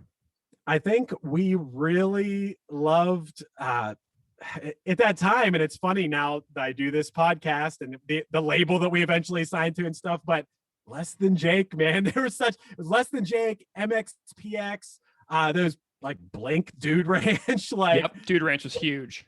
Dude Ranch, it's such a great album. It still is. It's amazing right now. Yeah, it's just fast punk rock with lyrics that what 15 or 16-year-old isn't gonna relate to, like songs about being brokenhearted and hanging out with your friends and skating and things like that. It's of course we were going to be into that. And I think it was a little bit unique with Punchline. We also had, we played that style of music in general, but we also had some alternative music influences, like I mentioned, Ween, my bandmates loved Pavement and things like that. So, I think that we were an amalgamation of 90s influences.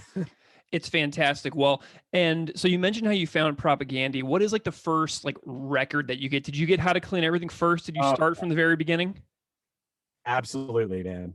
That album, and I think it's impressive that still to this day, I know every word, and there are a lot of words on that album, and I still know them all. And the funny thing about them is I was singing along to those songs before I even really understood what they were singing about. Oh, totally. I still do that. I'm still figuring it out.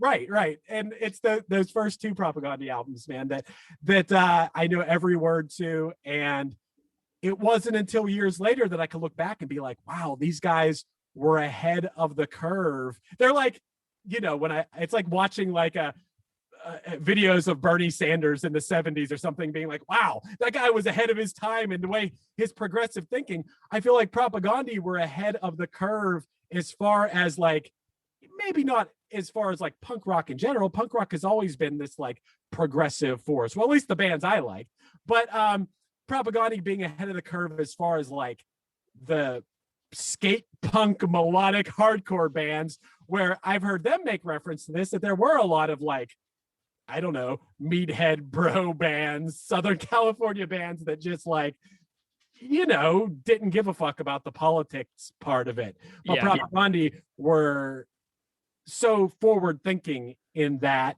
And I really credit them for, I don't know, shaping some of my own beliefs, like being able to like look into that and read those liner notes and start opening up my eyes to some ideas that maybe I wasn't even thinking about yet. I was, a little dumbass.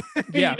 And I give them credit for like making me think more. I think that's really cool. You're not alone in that. Like Keith and I, my co-host and I, we both feel that way about them exposing us to ideas we weren't ready for, but it's like planting that seed and waiting for the tree to grow. Do you know what I mean? Like it's not something that's going to latch onto you when you're 13. But if that seed is there, when the brain and the intellect is ready for that idea to sprout, that tree will grow if you let it. You know what I mean? Right. But you also said something like about knowing every single word of this record to this day. And Yeah. I was listening to Jim Adkins from Jimmy World's podcast, and he was talking about this exact record as well with his guest. And he's like, and I still know every single word to Propaganda's How to Clean Everything. And I'm like, holy smokes, like Jim Adkins from Jimmy World feels exactly the same way as I do about this album. It's pretty cool to see the way that this band is so strewn throughout like the fibers of the entire like music scene, from everybody from me who's not even in a band to people in Jimmy World, a platinum selling group. And it's like so crazy how much these guys are connected to all of that stuff. It's so impressive and amazing. Can I ask you a question about this to see if it's something that you've experienced? And it's Sure. something I've experienced, I don't know. I could probably think of like 3 or 4 examples of this, and it's always disappointing to me. Oh God. People that I knew or grew up with, whatever, that also know every word to this album, but don't take away the messages at all from it. Just right over their heads and will say things or have beliefs that you're like, dude, don't you listen to weren't you listening to Propaganda and singing along as a teenager? How do you hold this belief but love that? Yeah. Have you ever? Oh, sure. Like I have a lot of friends that are, they meet every day and they love the music of Propaganda, and like they love the records and they grew up with it, and they have, like, I think to a large degree internalized those ideas.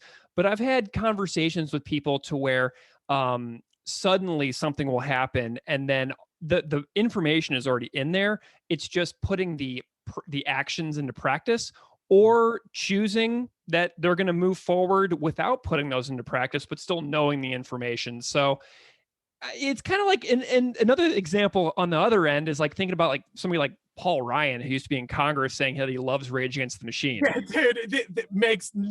I think it's funny you bring that up. I think about that regularly. Yeah. Where I'm like, what? How? Yeah, I remember them talking about them being his favorite band. Did you ever listen to one word of that band? No. And dude, it's almost like, did you see the videos like last year or the year before of like these Trump supporters waving Trump flags and listening to the Rage Against the Machine? You're like, and the Village People. Yeah. Oh yeah. Yeah. Exactly. And like, the Village People. Come on. Just this. It just like twists your brain, and you're like, "What? How does this?" It's just some people are just listening to this, and I'm not taking anything away from being able to enjoy a song for the melodies and the sonic quality of it, and just enjoy the way it sounds without diving deeper into the meaning of it. I understand that, I do understand that, but when it comes to a band like Propaganda or Rage Against the Machine, I don't know how you separate how you can separate the message from the music in those specific. A band like this begs the listener to go beyond just like, mindlessly droning along with the words. And I was talking to Lindsay from Frenzal Ram for an episode that we did, and he saw Propaganda in Australia years and years ago, and he left the show, and he has a vivid memory of everybody in their Propaganda shirts at McDonald's down the street from the venue. Like, he's like, I was just at the show with you, and literally the first thing you did is walk 200 feet and go into the McDonald's. Like, so he told that story on the show, and it just really sticks with me that sometimes it just doesn't happen that way, you know?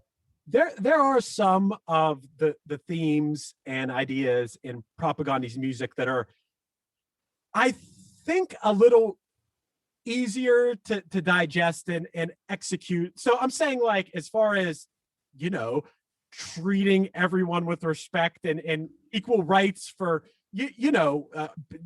gender equality and, you know, everything like that, women's rights, things like that, it's to the point where, like, if somebody doesn't feel that way, I'm almost like, fuck you, buddy. You know, like, I don't see your point. Now there's some deep, you know, veganism and things like that where, okay, that's a personal choice. I think you can still like Propaganda and not be a vegan. You know, I think that there's a little bit of a difference there, you know?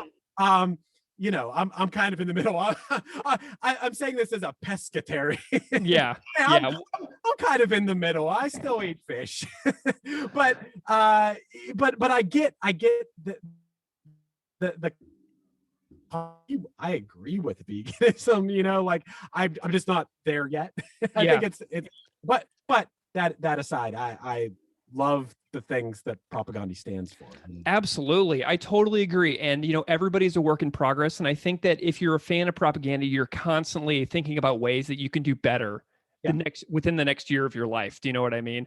Like they challenge you to grow with them. And I heard an interview or a podcast that Chris did recently where he said the reason that we spread out our records so much is because there's not enough new life experiences in the short term to where we feel we have grown enough to plumb those depths, to dig into that soil, to make something new, because not enough time has passed. And so they constantly are challenging themselves to only put out new music when enough time has passed and when enough new life experiences have accumulated, which is something that I really admire about their approach, because you know, it doesn't fit that totally normal album cycle routine that many bands have to adhere to because of label pressures and things like that. That's really, really interesting. And I don't know that I've heard that before, because you're thinking the two ways I think that you could go about that is, like you said, you have a contract, you have pressure to release your next album. Yeah, good music doesn't often come out of that sort of situation.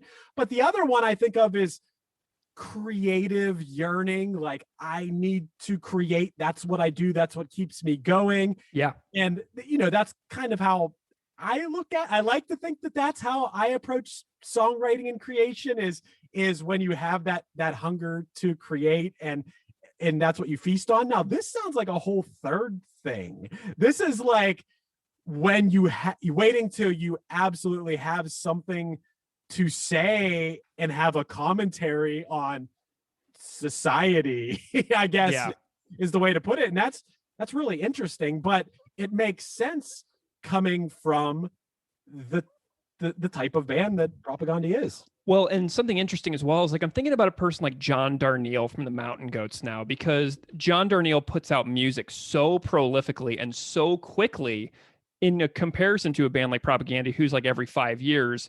And John's put out Mountain Goats records constantly. But what John now has also done is he started writing novels. So he's got a slow art form in his novels, and he's got a fast art form in his music, and even faster one because his Twitter is absolutely fantastic. But it's kind of like where now you can see people finding multiple different art forms at different speeds. And I think that that's really cool too, if you want to get really geeky about it, you know? Yeah, for sure. And you have to do things at your own pace, and you have to take inspiration from where you naturally get inspiration for. Forced inspiration, I don't know, man. I think that I'm not going to name bands in particular or whatever, but I'm sure everyone instantly will think of someone when I talk about this, some example of this. But, you know, you'll love a band, and then they get mega success. They'll get a hit single, they'll get huge. And then the later records, it just feels like they're phoning it in. They sound great, the production's great, But the songs, it's like, oh, this sounds like someone that doesn't have to worry about the struggles of everyday life anymore. They're not worried about money and things like that anymore. And they wrote these albums when they were a struggling artist sleeping on a couch and had their heart broken and didn't have, $20 in their name. There's a big difference there, So, and then it just feels forced or something like, oh, we got to follow up our last album. So just, we're going to get in this fancy studio and make this thing. And I think that there's something to be said for letting the natural inspiration come to you, man. And and I've got a segue from that as well, because like now I'm thinking about the course of Propaganda's career. So you're on an episode for Fuck Machine from How to Clean Everything. So it's super old song at this point, 27, 28 years old song at this point. And what I'm curious about before we get into the song is, how do you feel about the rest of Propaganda's catalog? Have you been a fan for the whole entire journey? Have you like dipped in, dipped out? Like, how do you feel about the 6 records that came after How to Clean Everything? I'm interested to hear if anyone else is on this same. I'm sure you had to have other people that are in this same boat as I am. Dude, I majorly respect Chris Hanna. I think he's a shredder. I think he's a forward thinker. I think, I think that he's responsible in a lot of ways for things that I believe. He was in, to an impressionable teenager, he was this guy. But with Propaganda, once John K. Sampson was gone, so was I. Interesting. And I think that is because at that point, they took more of a metal turn, and I do not come from metal, man. I come from punk rock, and to be honest with you, in the last like 10 or 15 years of my life, I am majorly like R&B and pop, and like so once it got more and more progressively metal, it just lost me more and more. And I've dipped in every time a new album came out. I checked it out, and I've always thought it was great.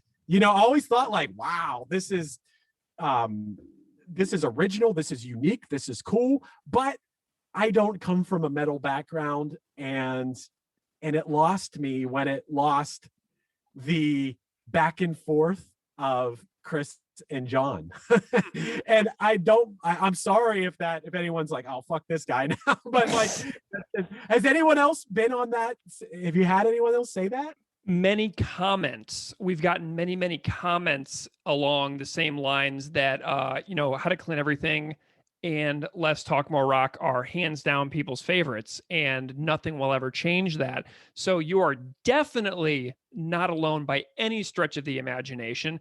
Question: do you think that Victory Lap, which is their most 90s sounding record since the 90s, is something that drew you back in at all? Have you had a chance to dive deep on Victory Lap? Because it's pretty less talk in tone and style in a lot of ways.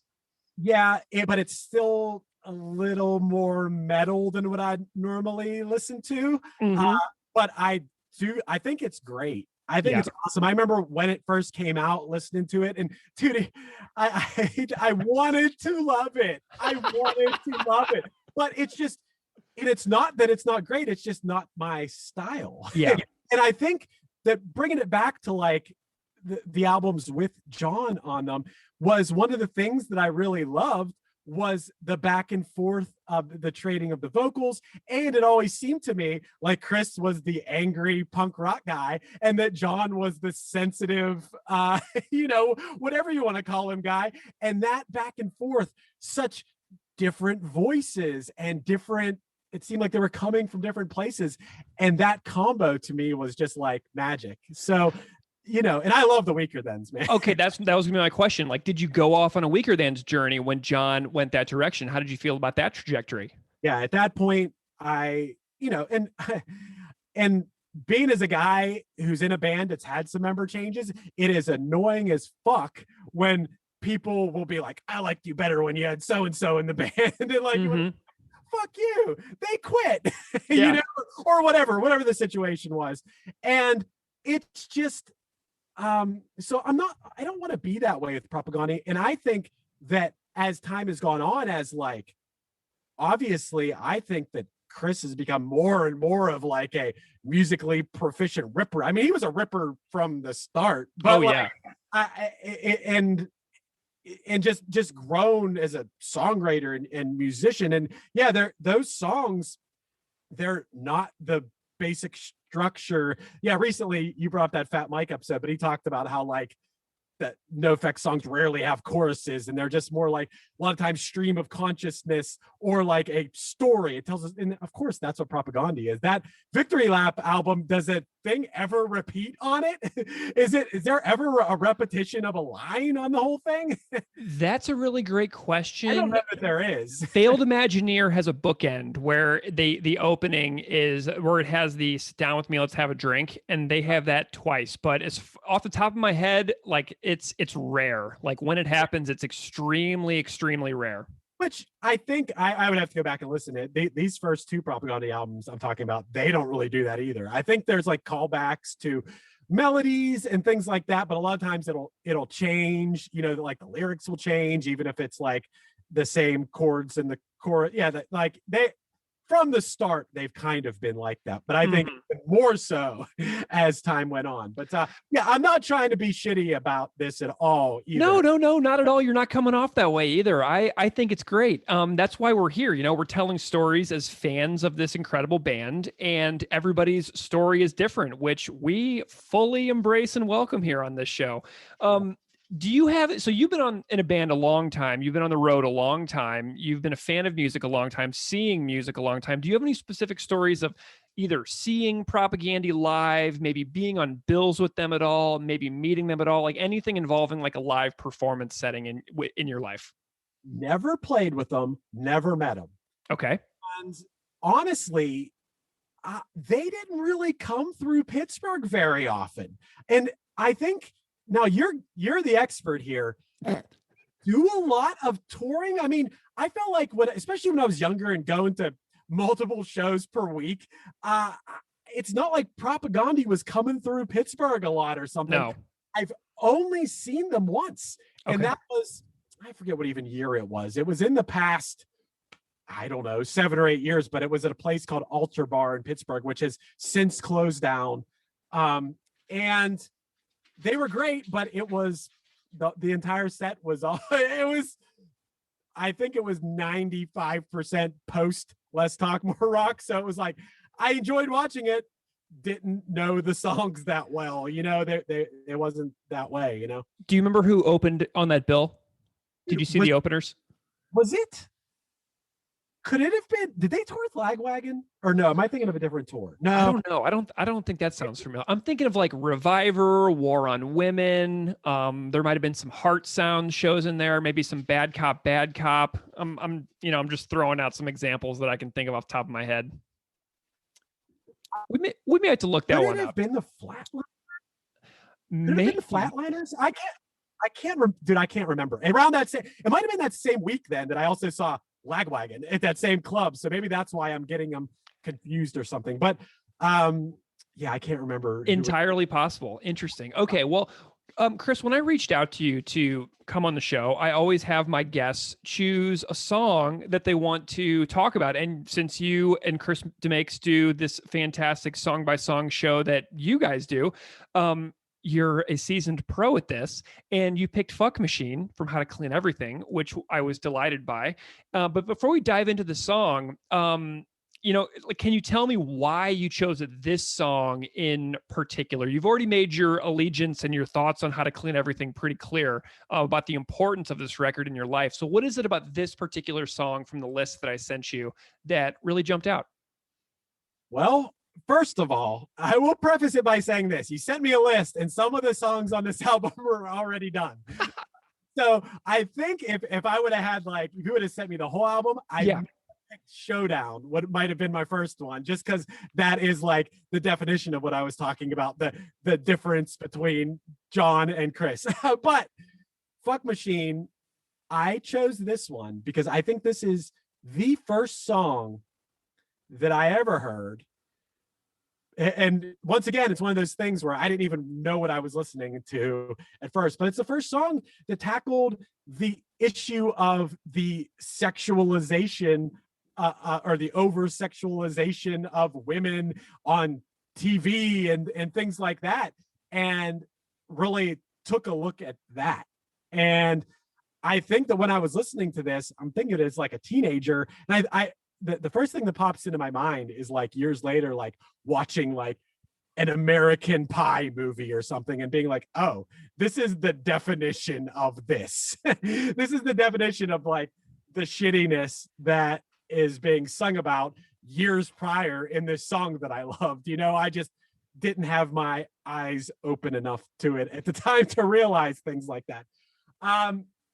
So I think that's kind of why I chose this song on the theme level, but on the musical level, I just think it's a badass song musically. You know, it's just interesting to me melodically and musically. So so probably the combination of those two things. But if you want to talk about the theme of the song first, I think it's interesting to me because when I was digging into this song again in preparation for this episode, a part of me in reading this was wondering, wow, is this, I know that Chris's intentions with this song were probably great, you know, probably, but I wonder what his opinion on this is looking back, because as I'm reading this, I'm like, there's a little part of this song that's problematic. And that is this. It's talking about, I feel like this is one of those things, once again, we're two guys talking about this. So it's one of those situations where a woman should be in this conversation. And when it's men just straight up talking about this, it's like, it'd be like two men talking about feminism. It's like, yo, you're kind of missing the point here.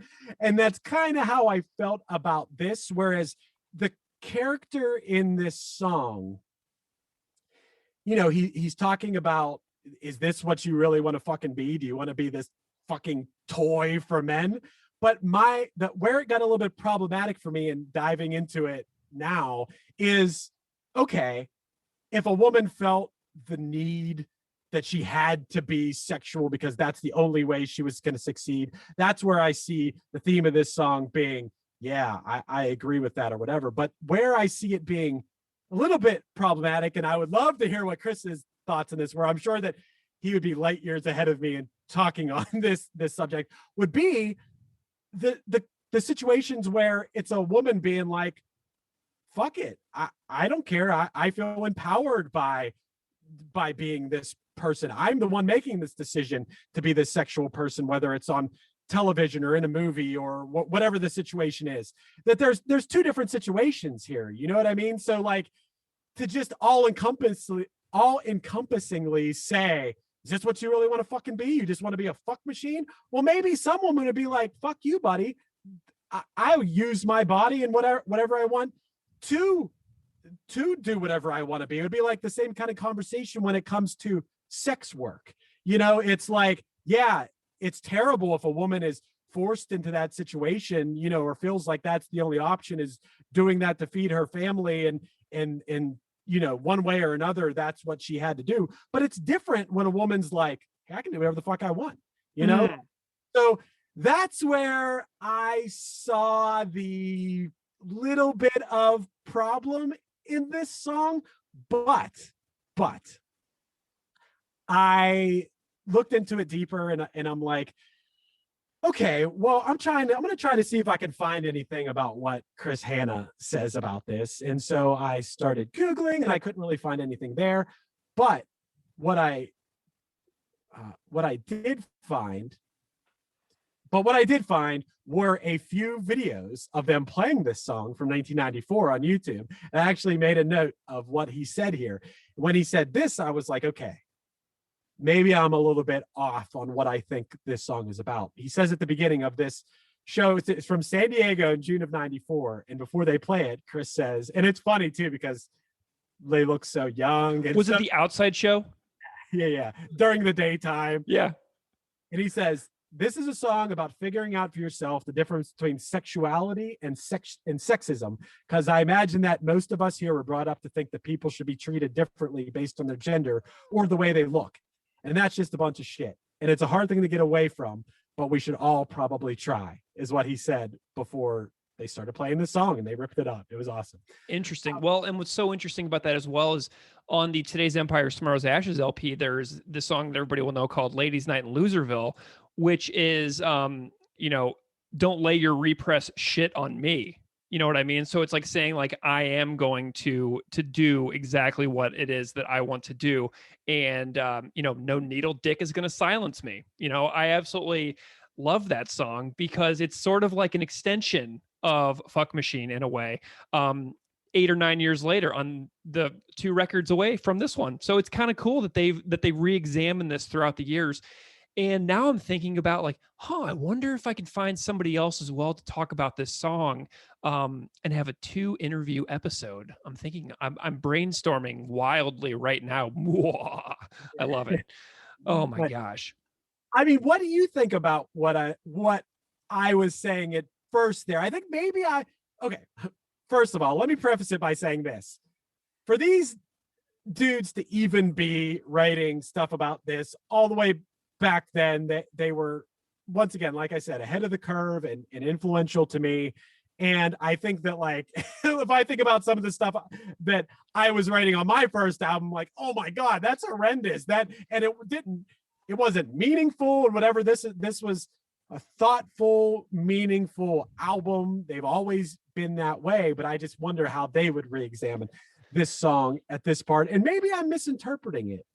I don't think you are. I think that that's a really responsible assessment on your part, because you are, considering the way that people's opinions change over the years as well. And Chris has been really reflective on his Patreon podcast about songs that he doesn't really mesh with anymore. I'm thinking of Haile Selassie, where he did an episode about that. And he was like, this song is problematic. It's got borderline racism within it. And so I think that if anybody is going to be their own harshest critic on a song like this, it would be Chris himself.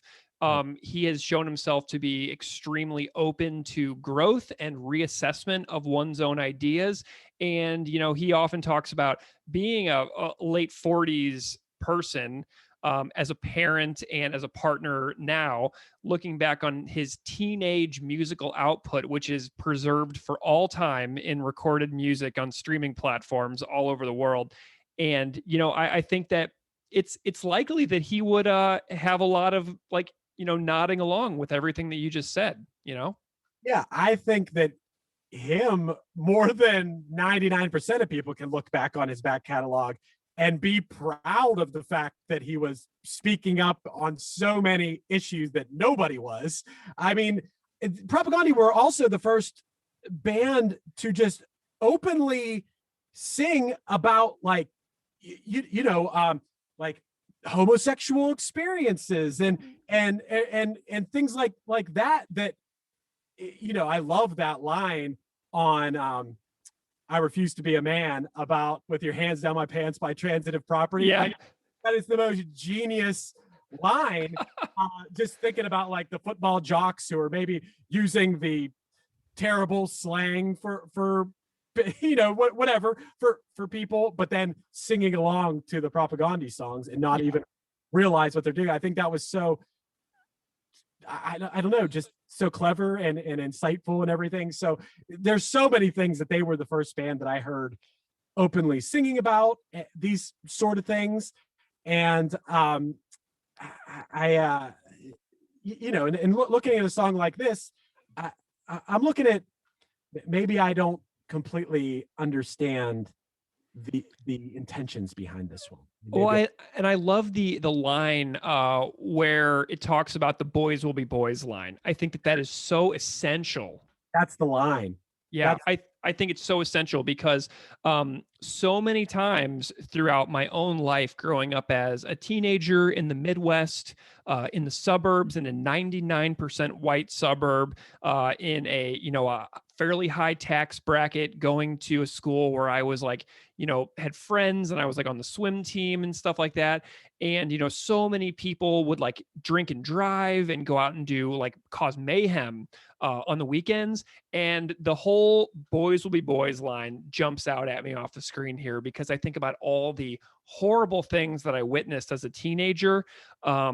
And, I actually, whenever the whole Brett Kavanaugh trial or hearings thing was going on, I actually reached out to a few of my friends that I was friends with in high school, who are women. And I said, did I ever do anything that was horrible to you? And like, I needed to know, you know what I mean? And, I had those private conversations, but I just wanted to check my own self about things that I may have forgotten in my own life, because, an event like that is very, it makes you sick to your stomach, to think about, like, if you ever did anything that was like cruel to somebody that you consider to be a friend. And I think that that's what this song is asking a lot of men to do now, is to take an inventory of possibly some of our own past actions. You know what I mean? Yeah. The boys will be boys line. You hit it on the nose. That is the line that sticks out to me too, because that is the catchphrase, right? That is, think about the movies from the 80s and the 90s and things you watch, things that are normalized that should not be normalized whatsoever. And, I don't, I would never use that as an excuse or something, but that was like what was shown as normal. And I'm glad that you brought up Brett Kavanaugh. That's a good example. Me Too movement, everything that has happened in recent memory, there's always going to be this pushback. There's going to be this pushback, but the pendulum swings and progress happens in this slow grind. But I think the making that term, that boys will be boys thing, a thing from the prehistoric times, and more like, be responsible for your actions. Parents, teach your kids the difference between right and wrong. Learn as young men to respect women and not treat them like sex objects, which I think is kind of the theme of this song, right?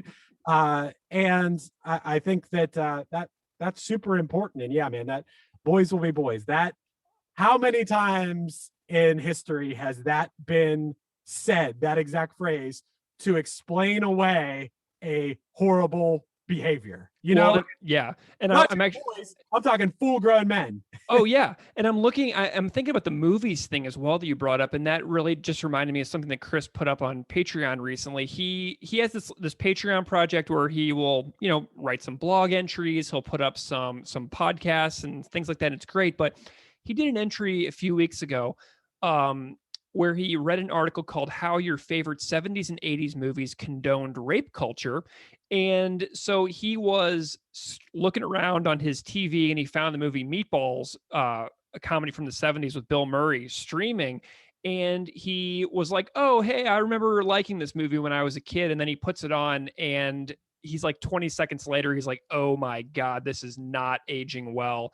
And thinking about all the ways that those messages seep into our brains when we're kids and we can't really process what's happening. And then before you know it, we have mature brains and we've had 13 or 15 or 20 years of, garbage pumped into our psyches, to where we don't really have the conditioning, as Chris says in the song, conditioning to question those things. So it's really interesting to go back and look at some of those old things that we loved when we were kids. Like there's the movie Blazing Saddles, where there's a line, something along the lines of, so you just let the women and children go? And it's like, and it's like, hell no, we raped them. And I'm just like, wow. And I can just picture a movie theater full of people in the, 70s or 80s when Blazing Saddles came out, breaking into laughter at that line, and how that must have been absolutely nauseating for virtually all of the women in the theater, like watching their boyfriends, who may have been a couple beers deep in the movie theater, like hemming and hawing, like at the screen whenever that joke comes out. And it's really surreal. So like I said earlier, I think that we just need to take that mental inventory of ourselves and our behaviors and see if we can continue to do better with each passing year to make the world a better place for all people. I think that is absolutely essential, man. And think about this song, Fuck Machine, from How to Clean Everything. The album's released in 1993. That's early 90s, man. You're just out of the 80s. And the two examples that come to mind from what you're talking about are, one is the movie Animal House. Yeah. which there's a scene in that movie where there's a passed out girl and there's like a guy like encouraging, like, go fuck her, like the passed out girl. And that was like, no one thought like, hey, let's not put that in that movie. And the other one is Revenge of the Nerds. Revenge of the Nerds, there's a scene. I mean, I think it's like the climax of the movie is that the woman thinks she's having sex with her boyfriend, but instead it's actually the nerd. Like, that is rape. But in the movie, it's like this triumphant moment. Oh, it was you. It was, but these things that are just, they're atrocious. And I mean, I guess there could be people that could be listening to me saying this and being like, you're being oversensitive. They were stupid movies. But like, no, those are things that were, as a kid, I watched those movies and didn't think twice about those aspects of those movies. And then, so those are happening in the 80s, and it's 93, you know, Chris Hanna's writing these lyrics and they seem very poignant to me. And I don't know if it's directly related to those specific examples I'm using, but those are just two examples. There's so much stuff. It makes my stomach turn when you said that. I kind of had like a rising feeling in my gut whenever you said that Revenge of the Nerds example. And I was like, oh God, I remember this movie so well. Right. I mean, and it was so much stuff, but you do see that progress, man, because the 90s too, go back and watch all those 90s movies. It's like how often they dropped the, like, you know, homophobic terms like they were nothing. And that, you know, whether people were saying those as hateful towards homosexual people, or if they were just saying them because everyone said them, regardless of that, if you were a gay person in the 90s, you had to feel like, fuck, I don't want, like everybody hates me. Everybody hates me. Makes it that much harder to come out as gay, to whatever. It would be hard. It had to be very painful, especially, I mean, for all gay people, especially young gay people who are struggling with that. And then every movie you watch or show you watch, you have these hateful terms coming out of people's mouths. But that being said, it's good that we've moved away from that. You don't see that in movies and stuff very often, unless it's like that person is supposed to be a fucking asshole, you know, like, you don't see it as commonly anymore. And that's a good thing. You know, it's progress happens slowly, man. But you know, Chris, I'm just absolutely thrilled by this conversation too, because I'm thinking about now just how essential ingredients like fuck machine and refusing to be a man are for me for my whole life, because I was watching just as many horrible movies as anyone on my big screen TV in my parents' basement in St. Louis when I was a teenager. I was ingesting all of those messages, just like so many listeners out there, if we think back on the things that we watched when we were kids. And if I didn't have songs like this counterbalancing the things that I was seeing in those movies, I think about the essential nature that music has played in my life, because I've talked about on our Only Good Fascist is a Very Dead Fascist episode about how I had friends who were little Nazis, and I could have easily gone that path. And, you know, I had friends who were totally homophobic and would just be horrible in all the things that they said regarding anybody who wasn't heteronormative sexuality or gender orientation. And I could have easily gone in that direction, but I always had these little nuggets giving me these ideas that were like just challenging the ways that the hatefulness was just washing over me. So I had these little songs, you know, and I just think about those things all the time, about how I could have turned into something so different than how I turned out as an adult. And it makes me think a lot, you know? Well, I think the most important thing is I don't think I'm some wonderful person. I think I'm a work in progress, and I think I'm always going to be a work in progress. Same. All I can say is that I just want to keep trying to get better. Yeah. That's all I can do. And there are just too many people out there that think they know what's up, and they're not a work in progress. You know, that's not a way that I think a majority of people think. And I don't think I'm better than anyone else because I think that. I just think that's the way to be. And man, I don't know if you experienced this. I feel like maybe everyone did to a certain extent. I can't believe this was a thing, but I feel like growing up as a teen in the 90s, that it wasn't cool to be smart. Like art wasn't something, like I did well in school, but I didn't really want people to know that, being dumb was or like, I don't know if dumb is the word, but like putting on a show of it, like seeming academically aloof was a trait. Right. Yeah, absolutely. And then, but I'm just glad that I didn't turn into the stereotypical one. I don't mean to drag fraternities. I'm sure that there are fraternities out there that do good things and are forward thinking or whatever, but there is this stereotype of the frat guy. And I met a lot of these guys in college who bonehead drinkers. How do these guys make it through a classroom where they have to think and have to, like, I don't even understand how that happens. It just seems like the guys are brain dead, and that whole culture, like, I'm glad that's something that from day one of college I knew, like, no, not interested in that world at all. But and I say that once again, I'm sure there's a lot of forward-thinking progressive people that were part of fraternities, and I don't mean to stereotype that, but it's definitely a common thing I saw a lot, that way of thinking, that I don't know. Well, yeah, and like those people were also in the punk scene, which is why Less Talk More Rock has so many of the songs on it that it does, critiquing absolutely those types of behaviors, which is awesome, like throw those messages out right there at your captive audience who paid to see your music. It's so subversive and delightful for mid 90s, whenever these kinds of ideas were still in their infancy, not as ideas, but as being exposed to a certain generation of young men. Right. And the thing about Propaganda, and there are a lot of other examples of bands like this. I mean, NoFX to a certain extent, I think a lot more of NoFX's are lean a little bit more on the humor, but there's a lot of political commentary in NoFX songs. That's pretty obvious. And obviously I know the funny stuff. I just recently watched the Fat Wreck doc about Chris Hanna calling out Fat Mike for taking pictures of John Kerry and all that kind of stuff. But the thing about bands like this, Propaganda, is that there are a lot of punk rock bands with good messaging and progressive messaging and things like that. But what made Propaganda really stand out to me was also the songwriting and the musicianship.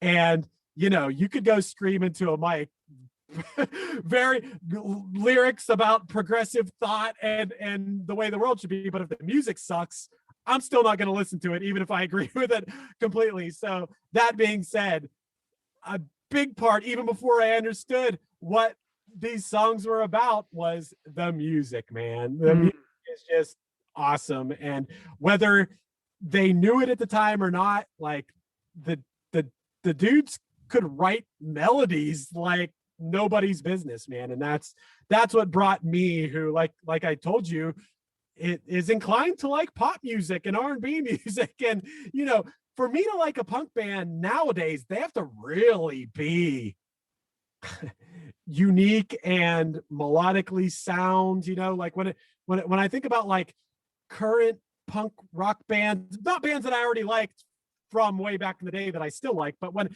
it's like a relatively new band, like I love that band Pup, they're great, and they were interesting and unique, and that's why I like them. But there's the bands that are just kind of doing what I've already heard, I'm not too interested in it. I love it. Well, Chris, I have absolutely loved this conversation. I am so glad that our paths randomly came across each other on social media. I am such a huge fan of Krista Makes a Podcast, and I have to check out your One Hit Wonder show now, because I knew that you did another podcast, but I think I only recently heard about that when you did an intro for the Fat Mike episode. So I have a little bit of exploring to do as far as your back catalog on your own show goes, but I think you're doing amazing work, and I can totally hear whenever you tell me you love R&B, because I was listening to the latest Punchline record yesterday, and I was like, God, this is so unbelievably hooky and beautiful and layered. And I can totally hear your influences now that you verbalize that, especially on like your most recent Punchline records, which I hope is a compliment. Hell yeah, thank you, man. I really appreciate that. So Chris, maybe you can remind everybody where they can find you if they want to know about some of your projects, or see what you're up to. Yeah, man. I guess there's a bunch of things. Krista Makes a Podcast is a podcast I produce that we've talked about on here. We've had a lot of great episodes. The who's who of punk rock, and a lot, we release an episode every Monday. We got a lot of good ones coming. That's one. One Hit Thunder is the name of my One Hit Wonder podcast that I host. I'm on Krista Makes a little bit towards the end. We do a wrap up and things like that. But I produce and edit that podcast. But I host One Hit Thunder. I play in Punchline. We have an extensive catalog of music that you could check out wherever you listen to music. I also have two other bands that I play in. One band is called Another Cheetah. It's friends I grew up with. Some guys who used to be in the Punchline are in that band. You can check us out wherever you listen to music. Very catchy punk rock, fun music. I also play in another band called Pack. We've only released 2 singles so far, but we have an EP coming out. That band I play bass in that band, but we also have members. Our guitarist Josh is in the band of Juliana Theory. Our other guitarist Scott is in the band Zayo. And I heard you mention Zayo in the last episode, so I was like, hey, I gotta make sure I mention that I play in a band with one of the guys. Nice. Yeah, we're called Pack, and yeah, man, that's my projects. You can find me. My name is Chris Fafalios. I'm on all the things.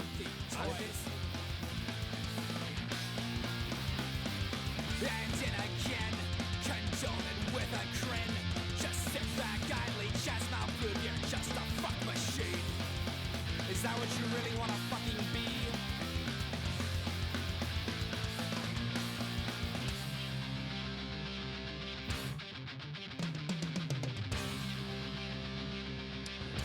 Okay, so thanks again to Mary, our return guest, who's been on Refusing to Be a Man and Fuck Machine, and thanks to the fantastic Chris Fafalios from Punchline for coming on and hanging out. And gosh, Keith, it has been a while since we've done a song chat. Devil's Creek, I think we recorded it just about a month ago at this point.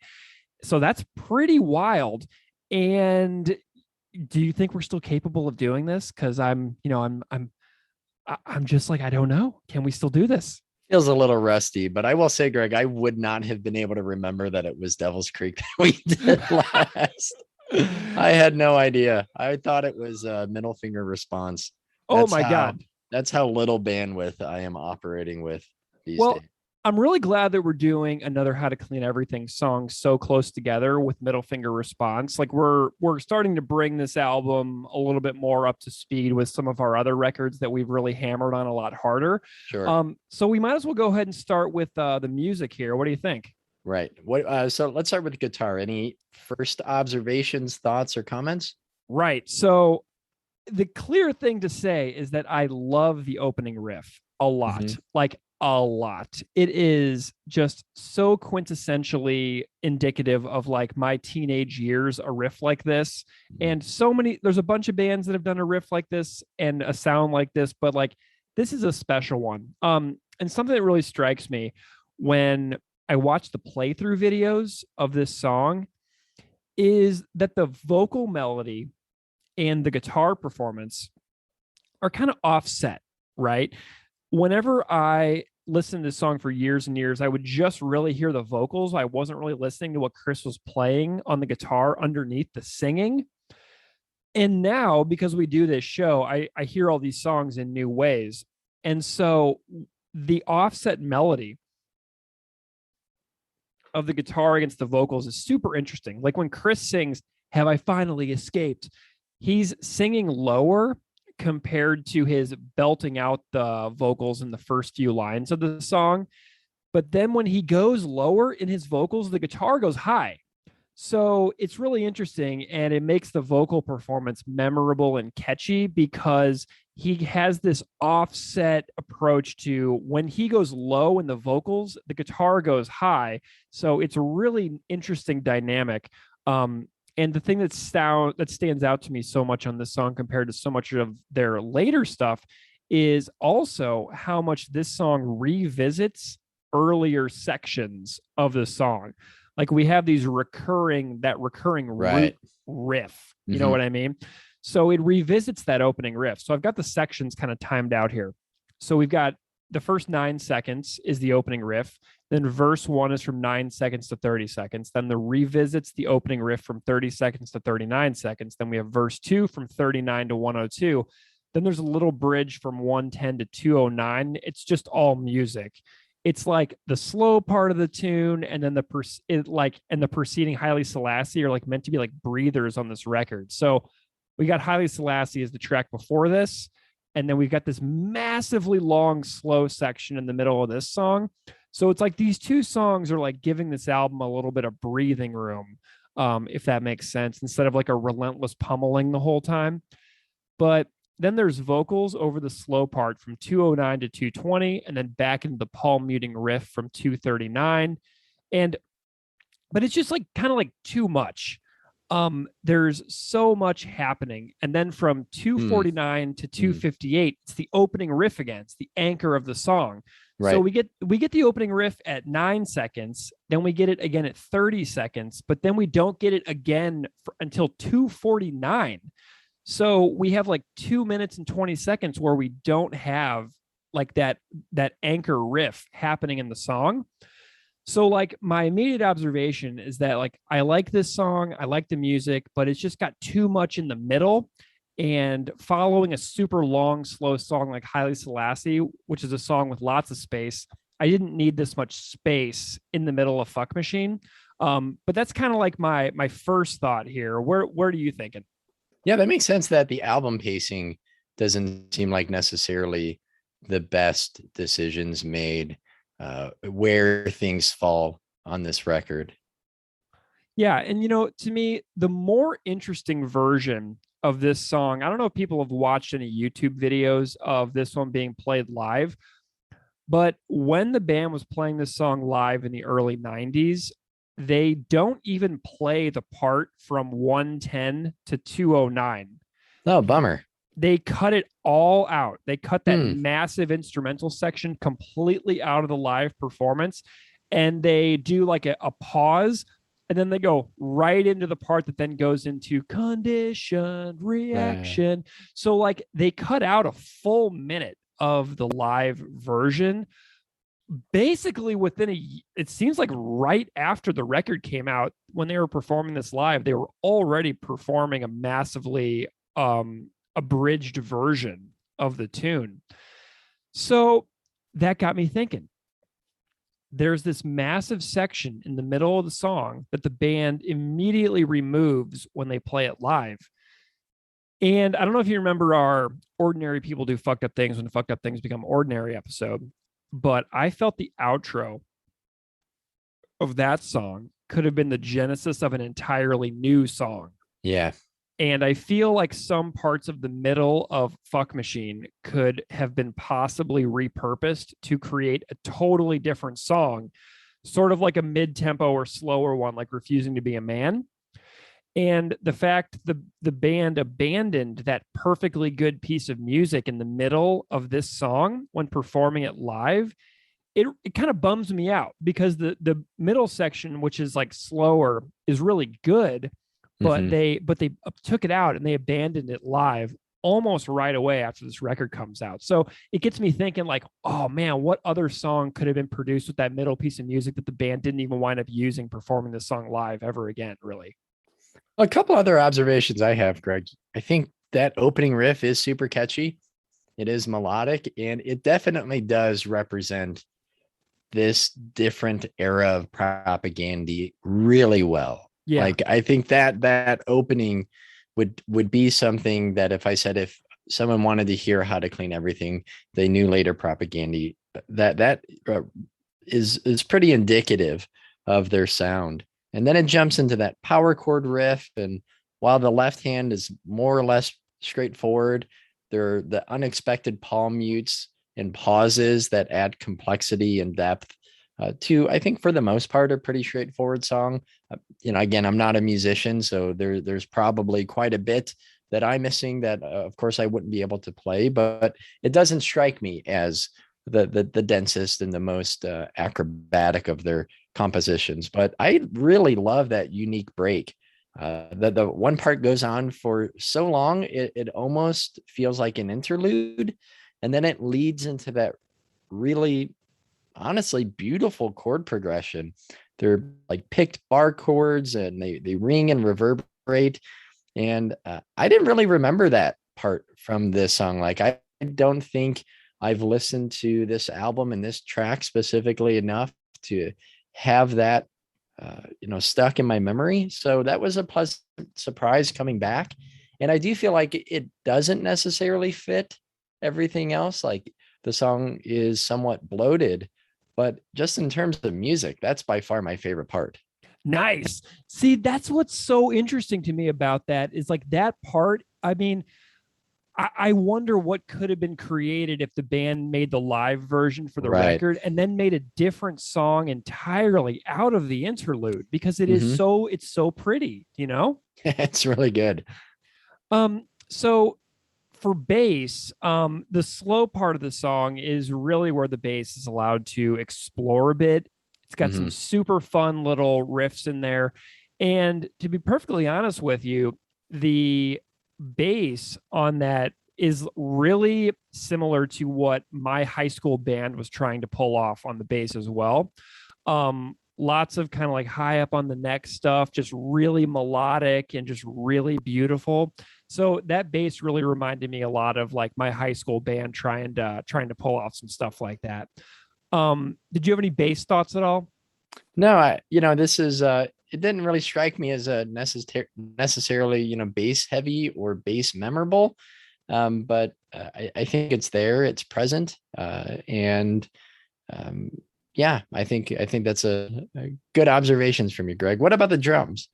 So the fills and tempos sound like a Fat Wreck recording production, but it's got these just 80s thrash metal feel to it. I love early Jord because he doesn't feel like the other drummers of the genre. He doesn't feel like Eric from NoFX. He doesn't feel like Rory from No Use for a Name. He's got that slightly different approach to his kick pedal compared to records like Punk and Drublick. The snare fills across the early parts of the song are also really oddly placed and complementary of the vocal lines, where Jord is doing that thing where he matches the rhythm of the vocals with his fills. Like underneath where Chris sings "Boys Will Be Boys," there's this little da-da-da on that snare that it feels so random, but like it could either be like Jord, the rhythm being a rhythm genius, but then you go back and you listen to the demo and that same fill appears in the demo. And it's like, whoa, he really did that specific fill on purpose on the demo and on the record. That wasn't a fluke fill. So like the fact that he's got these little fills that complement the vocal delivery is just so cool to me, because it's not an accident when you hear it on the demo and when you hear it on the final studio version. Good find. That's great. Yeah, it just really stood out to me. And I was like, that was such a weird fill. And then I was like, he probably just messed up in the studio and they wound up keeping it. Keep it. And then I went and listened to Conrad's demo from the 92 version, which is the last track on the How to Clean Everything 20th anniversary reissue. And the same fill was in there. I was like, Jord did it on purpose, man. I can't even believe this. Like, it's just a unique enough fill to fit that vocal delivery that just kind of made my mind blow up a little bit. But I just loved that. I loved it. So anyway, I mentioned the variation of the song's performance when they performed a shorter version. And I thought that I would do a little sample here for the listeners to show what that transition sounded like. because everybody knows what the one on the record sounds like. But if you've never seen the performances from the 90s, the transition is kind of hard to describe when they remove a full minute of music from the middle. So the studio version of this tune is more than 3 minutes, but the live version is more like 2 minutes and 20 seconds. And the transition from the fast part to the slow part is cut from more than 50 seconds to around 15 seconds. So the band reduced the entire interim section of the song. So I found a couple of live performances. Here is a sample of what I mean from the June 6th, 1994 show at the legendary Berkeley Square venue of the different transition that the band was using live.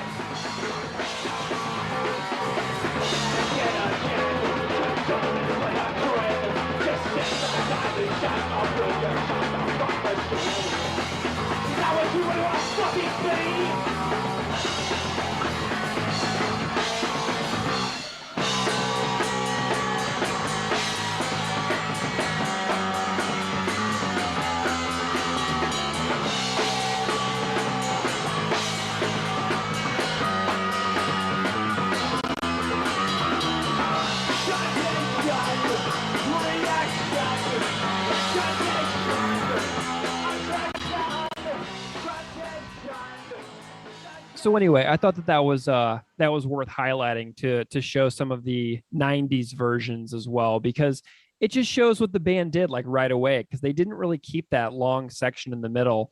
And I'm glad that you love that middle section so much, Keith. It's kind of nice to have you come out of the gate defending it. So do you want to move on to the lyrics for this episode? Right on, Greg. The very first line is, it's something physical. It's a conditioned reaction. It's something physical. It's a conditioned reaction. Attraction. Attraction. Excuse me. Thank you. Yeah. Keith, I don't know. This is a hard song for me. I don't precisely know how I feel about a lot of this song's lyrics. Mary and I had such a great chat, and I feel that chat said a lot more than I can really add on to at this point, because I'm still so much a work in progress with regards to these topics.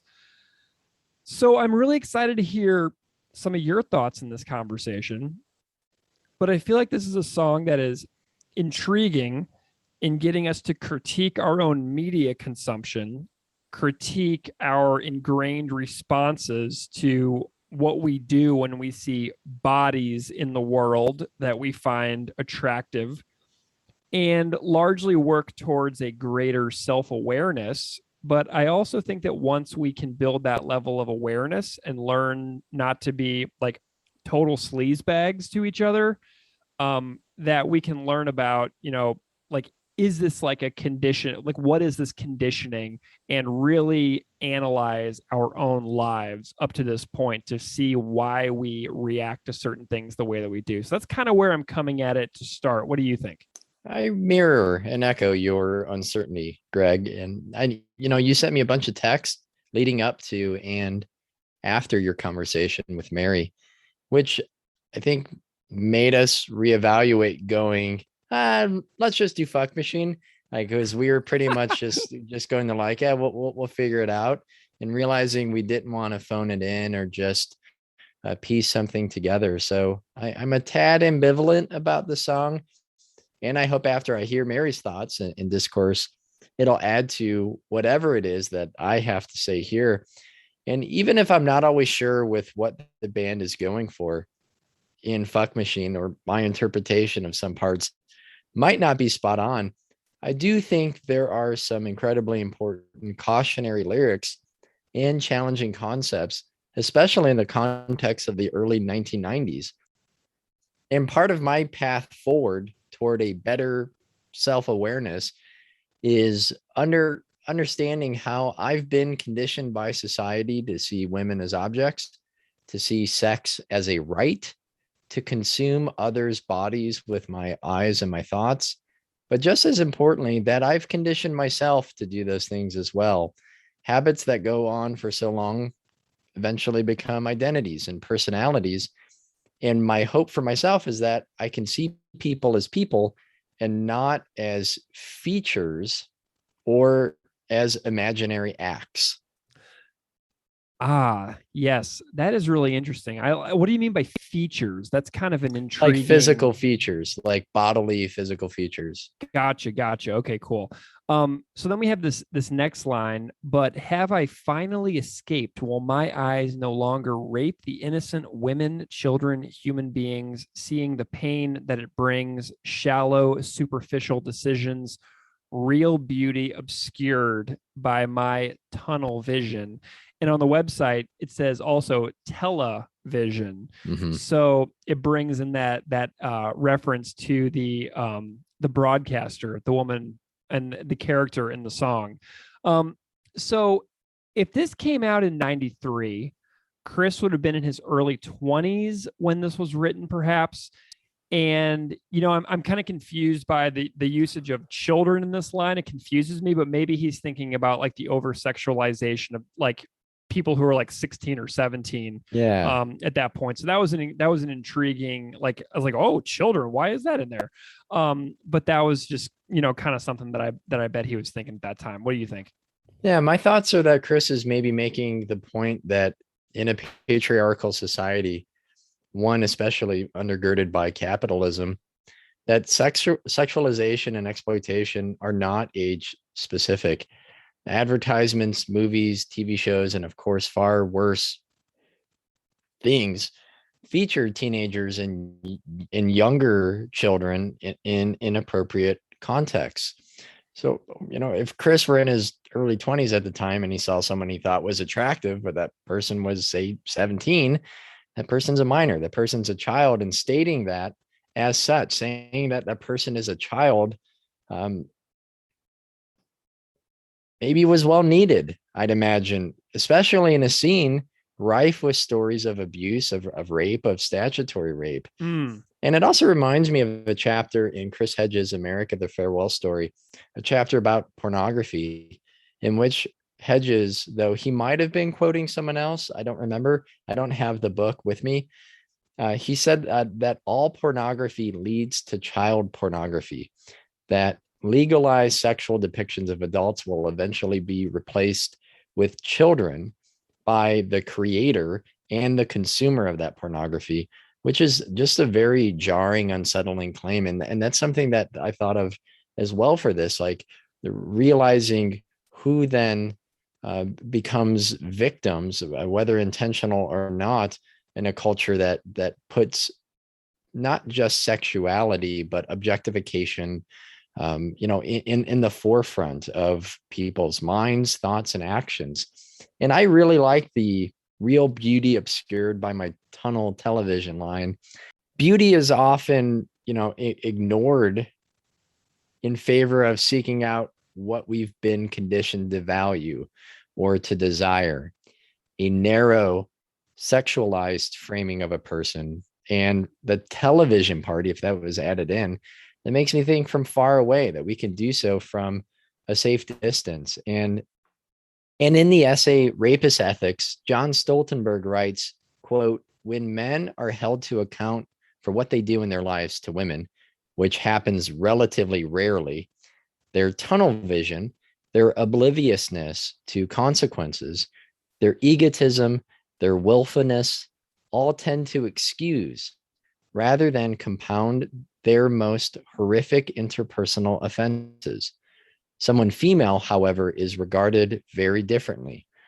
What is expected of her is hesitancy, qualms, uncertainty that what she is doing right, even when doing something right, even while she is doing something right. So I found that, I told you I was going through my tabs through the things that I earmarked, and seeing that phrase tunnel vision really stood out. But I also think that the double standard of society is represented here in that quote.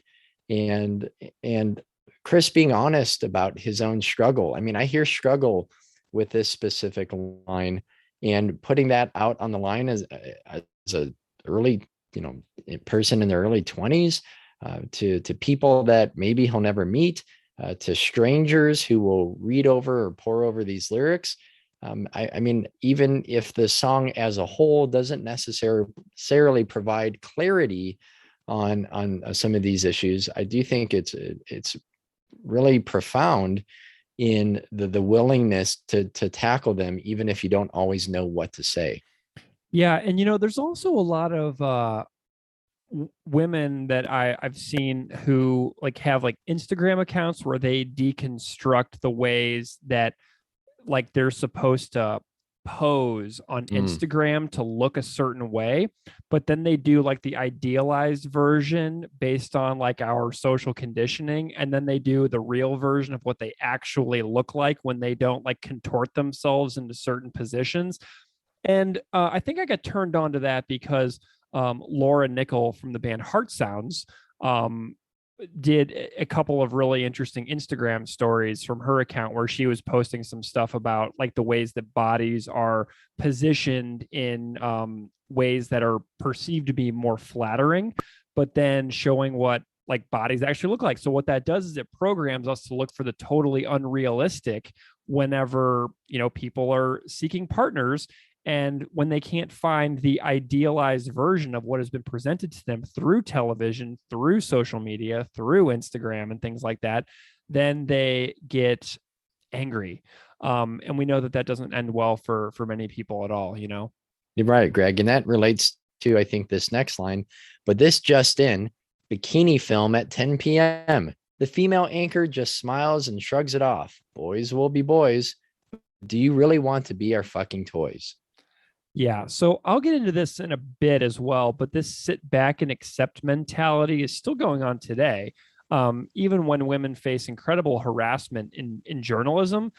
So whenever I come at this song thinking about it, I'm thinking about the profession of the person doing the news anchoring, right? So I'm thinking about the world of broadcast journalism, of television.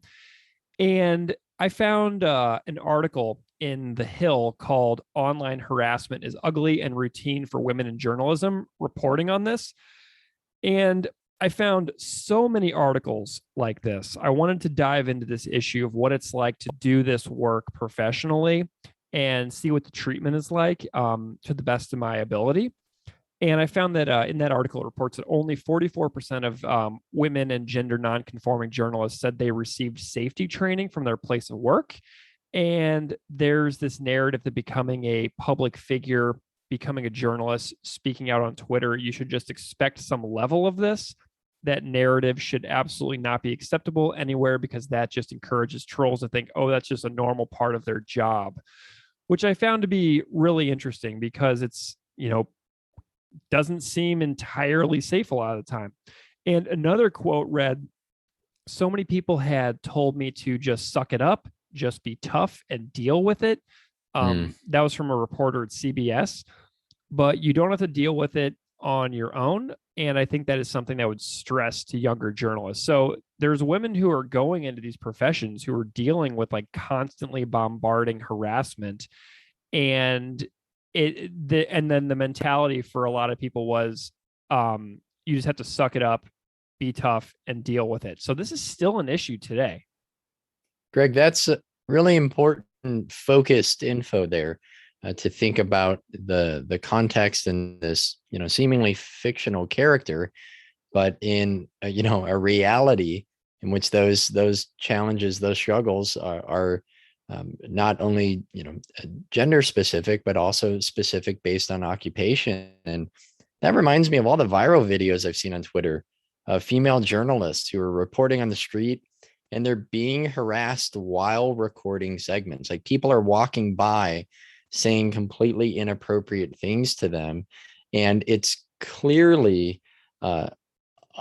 like unrequited. Like there is no like back and forth politeness even, or like encouraging in any way. The journalist, you can tell from their response, from their look, from their eyes, that it's not the first time.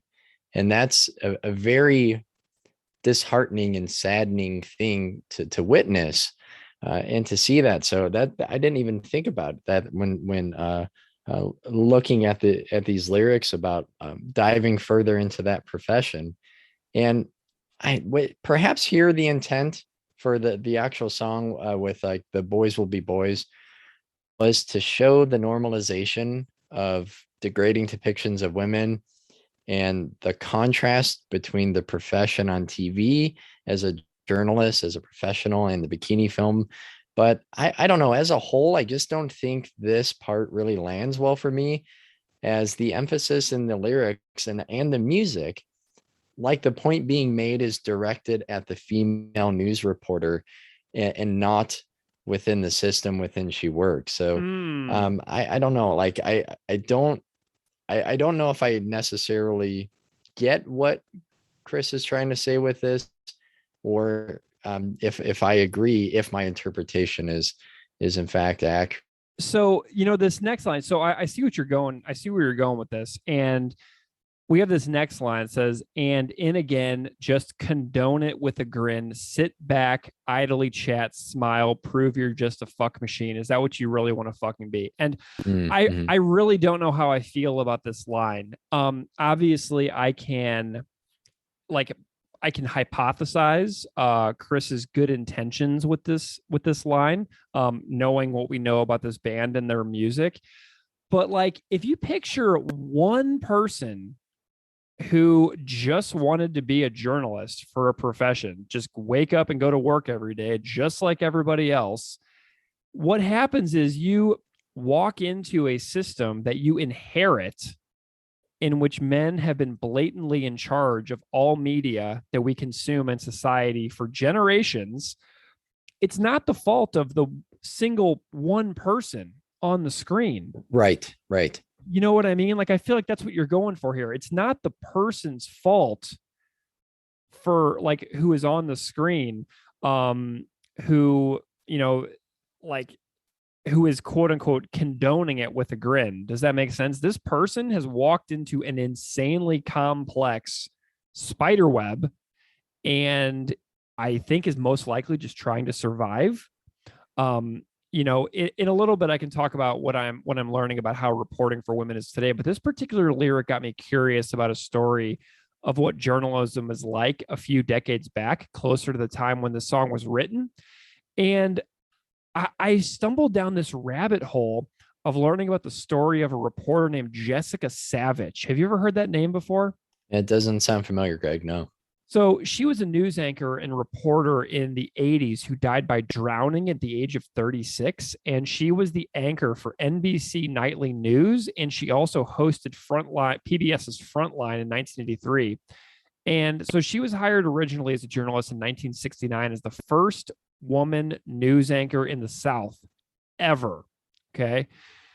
And she was hired in Houston. And she was hired in Houston because the station was being pressured to hire more women. And later, her job in Philadelphia was also pressured to hire more women. And she became well known for her undercover investigations on rape and sexual violence. And she got the attention of NBC and was offered a multi-year contract. But before that happened, when she was leaving one of her jobs to go on to be a national anchor, she got angry during a commercial break and yelled at the staff because the pages of her news script had been provided out of order. And so in the closing days of one of her jobs, this very competent anchor had like sort of an outburst of frustration with the staff. And what they did is they took the recording of her outburst and they removed the sound and they added background music from Saber Dance and circulated the resulting tape to industry contacts, causing the tape of Savage's tantrum to arrive at NBC before she began her new job and presented her to the staff there in a negative light to her new colleagues. Yeah. So as a woman journalist, like a pioneering woman journalist, it seems, she started her new job, like essentially being humiliated on the national stage with her, national news crew. So she was an anchor, but to counteract the rumors that she was just hired for her looks, NBC made her a field reporter instead. So that was a field in which she had no experience, and she allegedly underperformed, and she was replaced by men So they put a competent anchor in a brand new job covering the US Senate. And if that isn't setting someone up to fail, I don't know what is. So take somebody who's used to being in a studio, being an anchor, and put them inside the US Capitol building interviewing senators in front of a camera. So like she was kind of like jacked around a lot, it seems like. But in October of 1983, she appeared to slur on camera, and people began saying things like, "This woman is in trouble." And a network vice president responded saying, "We're afraid to do anything. We're afraid she'll kill herself on our time," Oh, good God. which is totally nuts. Yeah. So the rumor mill was swirling and swirling, but some days later, she was in a car accident and drowned. And the autopsy showed no drugs in her system and only a tiny amount of wine she'd had with dinner, and she wasn't driving. So it just made me think, like, this line in this song just made me think about, like, what was life like for women news anchors in the years leading up to the recording of this song. And it seems like, first of all, there were very, very few. I know that those are the years also that were the rise of Connie Chung's popularity too. But it's like everything that I've read sounds like that it's basically a nightmare of a profession to go into in the years before this song was written. Yeah, I'm glad that you shared that specific story, Greg. I was not familiar with it. It was one that I didn't know of. And, like I try to do my own teaching, I think highlighting the specific examples of individuals to understand issues is really key. And there's so much to learn, not from making broad statements about entire groups, but focusing in on humans, right? To see how these things have played out and how individuals have been impacted. And, I'm sure Chris would have tons of insight with his goals and the context of the lyrics. I think it still says something that there are a few lines here that maybe don't necessarily sit well with either of us. But I hear the onus being placed on the broadcaster, and whether that is the journalist, whether that's intended or not, it's what you and I both seem to have inferred. And I have to acknowledge, of course, that this is easy to armchair analyze, tackling difficult subjects by, writing challenging lyrics at a far younger age than I am now. But like this is satire, there's maybe just a lack of clarity. And there's, that apocryphal meme of more or less a bro with a sleeveless shirt that says satire requires a clarity of purpose and target, lest it be mistaken for and contribute to that which it tends to criticize. And I think that applies here, even if the song isn't actually satire. I do want to share something else when I think about objectification from John Stoltenberg's Refusing to Be a Man. There is a section on an essay called Sexual Objectification and Male Supremacy. So I want to read something else here that also stood out. It says, when a man sexually objectifies someone, that is, when he regards another person's body as a thing, not another self for the purpose of his own subjective sexual stimulation, he is not terribly likely to be perceptive of what is happening to anyone other than himself. Actually, the man is likely to be completely oblivious to what is happening to the person he is objectifying, because once he objectifies that person, once he reduces the person in his mind to the object he desires, then the person to him is by definition not a real subject like himself. If he considers his objectifying to have any effect at all, he may project onto the person a rather asinine revealing in what he is doing. And indeed, the person objectified may be duped into feeling flattered at having been singled out for a particular man's depersonalization, a dubious distinction often confused with being desired. But to him, this person is not worth any real empathy at all, because this person simply does not exist as someone who could have a valid experience apart from, much less contrary to, his own. What is happening is his own sexual arousal, period. Given his subjective self-absorption at the moment, in his own mind, there was literally no real other self present to whom anything could be happening. Sexually objectifying a person makes them seem absent, not really there as an equal self, whether or not the person is physically present. In this way, the one who is sexually objectifying interposes a distance between himself and the person he is sexually objectifies. It is a gulf between someone who experiences himself as real and someone who he experiences as not real. Then, if while sexually objectifying, he proceeds to have sex, either alone or quote unquote with someone, he experiences the reality of his sexual arousal and release as a mediator, a sensory go-between, which produces a transient feeling of what seems to him like a personal sexual intimacy. But it is essentially a solipsistic event, a completely self-referential sexual experience. And I share this because, I mean, even now, just thinking of the story that you shared, the isolation that so many women in pioneering roles and different positions that have been subject to being seen as objects, as being seen not as a person, and their goals, wishes, hopes, and dreams taking second place to the sexual desires of men. I think Stoltenberg here, while using some his writing and his framing is rather academic, but it really makes me think about my own thoughts or feelings when I see a person, whether on a screen or in a reality, of what is it, even if they're not aware of it, what is it that I'm doing to that person through my unsolicited, like thoughts or desires. Yeah, I mean, it's really like astoundingly complex. And these are lifelong things that you and I will continue having to do. I mean, does that make sense to you? Like, I feel like I'm just like completely a work in progress on so many of these things. Yeah, scratching the surface only. Yeah. So then we have this next line: conditioned reaction, conditioned attraction, conditioned suggestion, conditioned rejection. And Mary and I talked so much about the conditioning aspect of this song, and she really walked me through this in a lot of detail.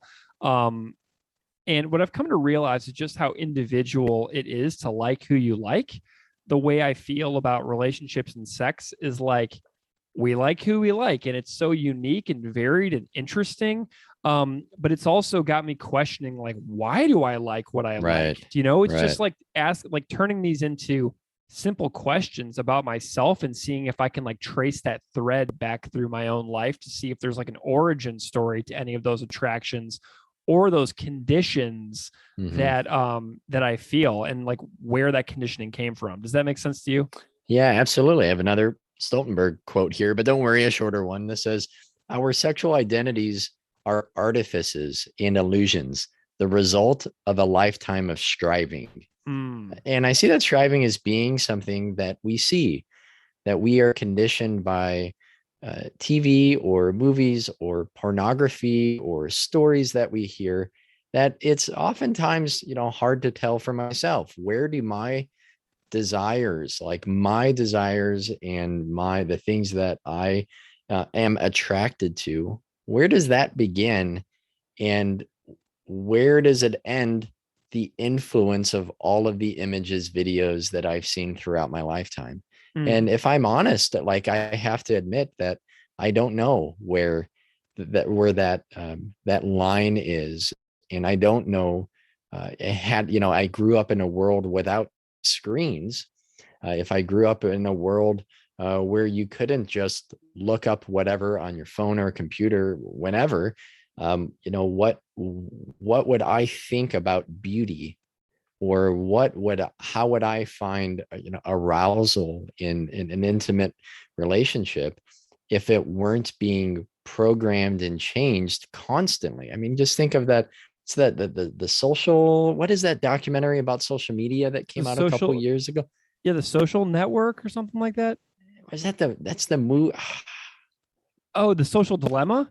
That's it. Okay. Yeah, Yeah. yeah. So I mean that movie lays out, I think, an more or less irrefutable argument that we are having our brains changed by social media, right? To continue to stay on the apps for, companies to continue to make money selling our data for ads, right? I mean, there's no way around it. That's pretty much the case, that our brains are changed to make these, and the apps are tap into how they're actually changing our brains. But we don't talk about how that's happening with things like pornography, or images or videos, or magazines or whatever, and more people have access to those. And um, I think there is a deprogramming, there is or a reprogramming, and there is a changing and a conditioning.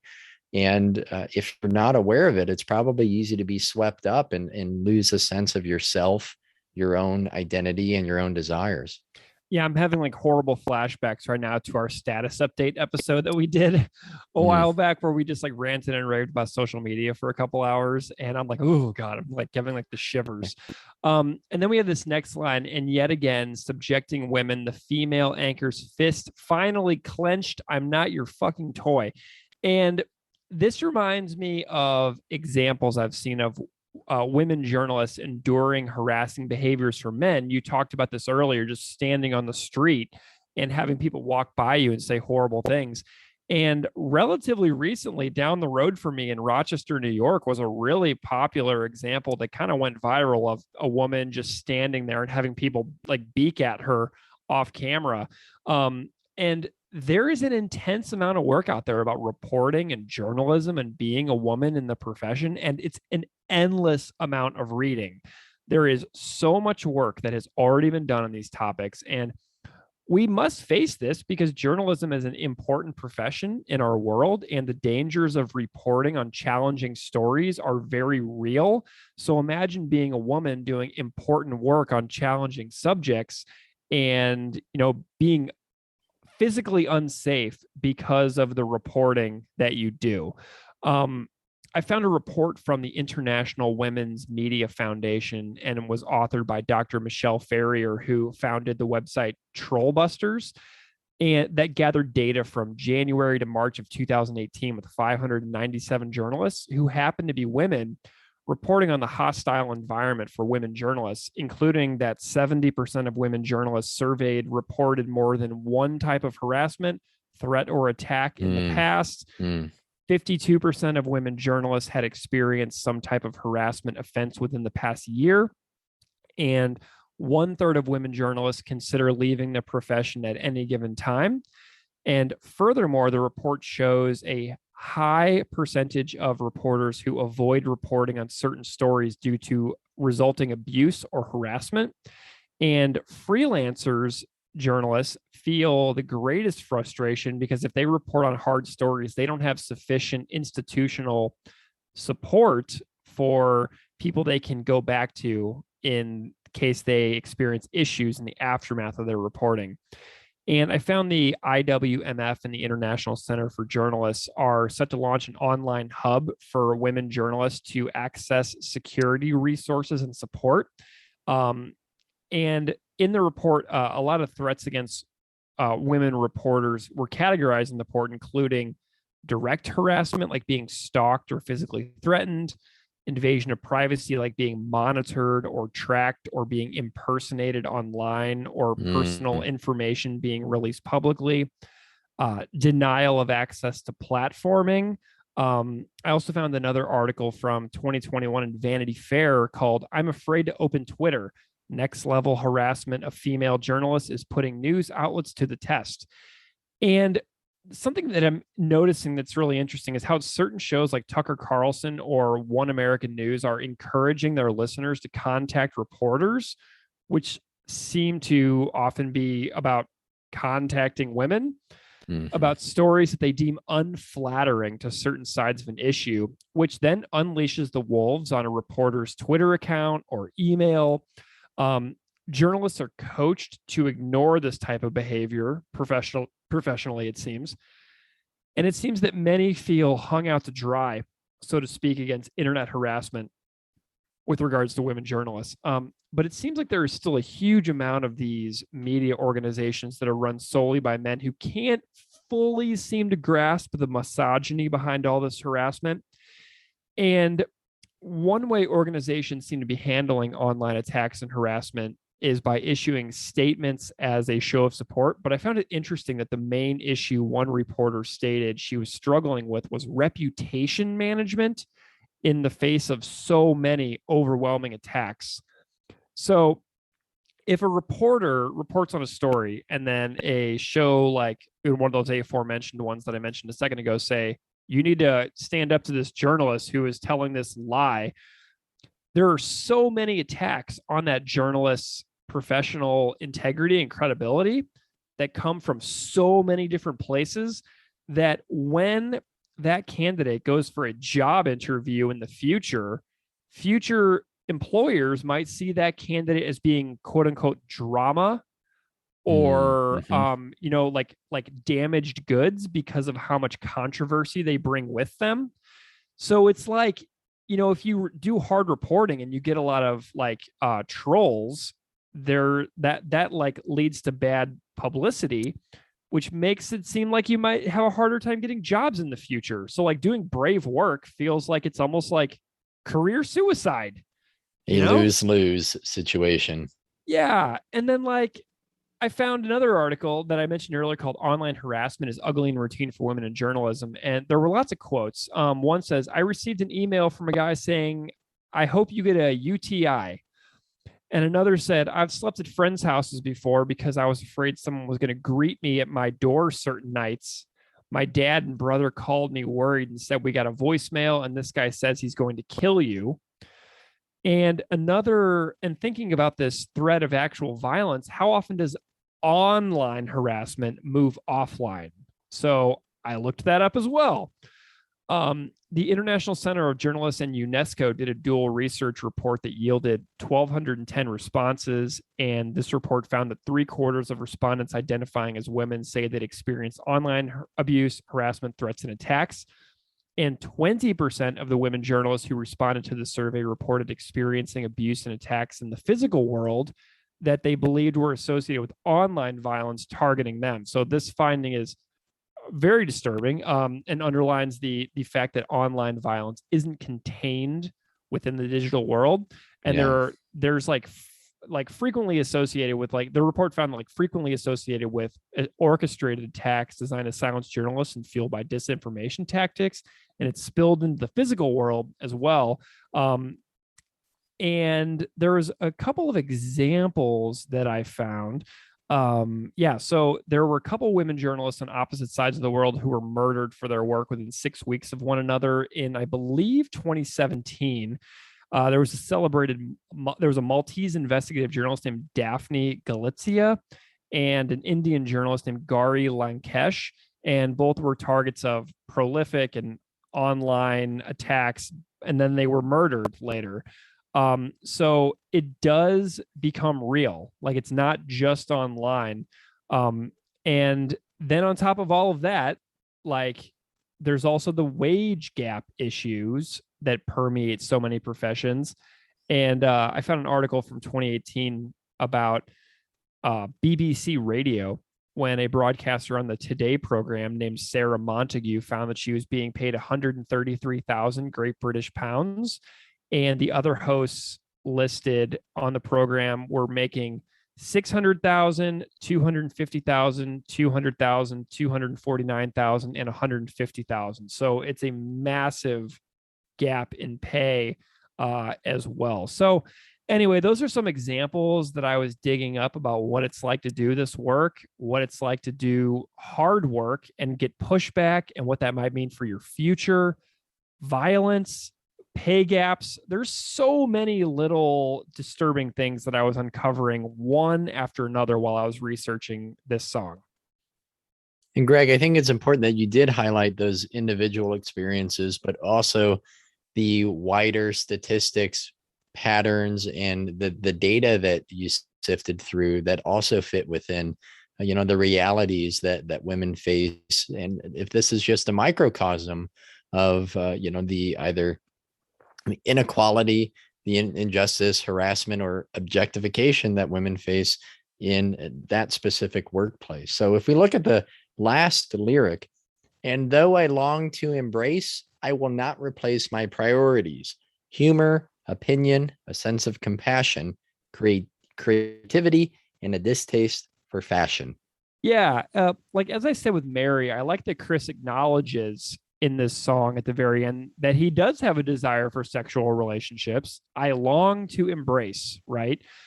It's that thing that this band does so well, where they situate themselves within an issue, acknowledge their own imperfections, and submit an idea on how they can rethink their own positioning. So that's what I like about this last line. Yeah, this actually reminds me of the end of Hate, Myth, Muscle, Etiquette, where he says the basis of change, educate, derived from discussion, not hate, not myth, not muscle, not etiquette. The list of things here that he does prioritize, I think, is an interesting contrast to the things that he doesn't. And, I'll say here that I struggle talking about intimacy, physical and sexual relationships. I struggle with talking about that with my wife. Maybe there's some polar forces in my head that have twisted how I think about physical relationships. One little force pulling toward an idea of like sex based on the media that we've described, and the other being like the puritanical element of society, say never talk about that, never think about it. And I've only recently been able to be honest with myself about my own needs, to my wife, and I guess to myself when talking about something that probably isn't talked about openly enough. I definitely agree. I've also struggled with all of those things. You're not alone. So I appreciate your candor there, because I think that that's something that a lot of people in our world really struggle with. I would imagine a lot of men struggle with that as well. And the need to be seen as a certain way is basically what that entire book that you're holding, Refusing to Be a Man, is about, of Right. the male sexual identity. So, like I said, work in progress over here. I found some YouTube comments. What do you got? So there's just like a lot of weird ones on this song. Like, this is hard. Surprise. Somebody said, "Be careful. This is the only record they ever made that sounds like this. Everything after this sounds like metal and hardcore. This is a one-shot record that was way ahead of its time." And I'm like, whatever, man. Whatever. I don't know. Did you find any? I found something similar to that. It said this CD was way before its time. So good. So paralleling that, but maybe without the critique of the later discography. An accidentally funny comment. Someone said, "Thank you for posting this and the other good ska punk album."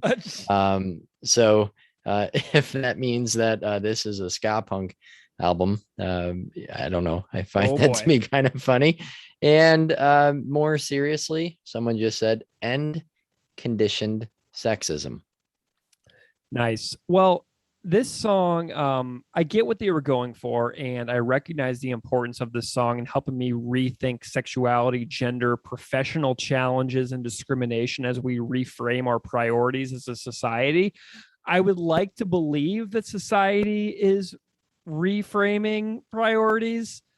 I think that I wish it was working. Doesn't really feel like it is a lot of the time, but the core riff of the song is really awesome. I think the lyrics are personally reflective and shows a young guy really showing a lot of thoughtfulness about how he wants to live within the world, which is something a lot of men have yet to do, it seems.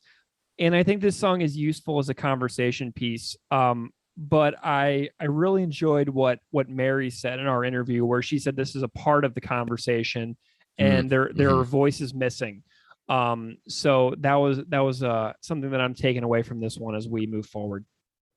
I think my biggest teachable moment is just the focus on the conditioned part. So what I keep coming back to is the track's willingness to tackle objectification. And I'm going to subject you all again to one final reading from John Stoltenberg's Refusing to Be a Man, because I don't think I could really say anything that he or someone else didn't say more profoundly. If I'm really focusing on that idea, it says here, men's predisposition to sexually objectify, combined with modern image making technologies, has created a vast commerce in photographic documents of people being turned into things. The camera has become both medium and metaphor for men's sexual objectification.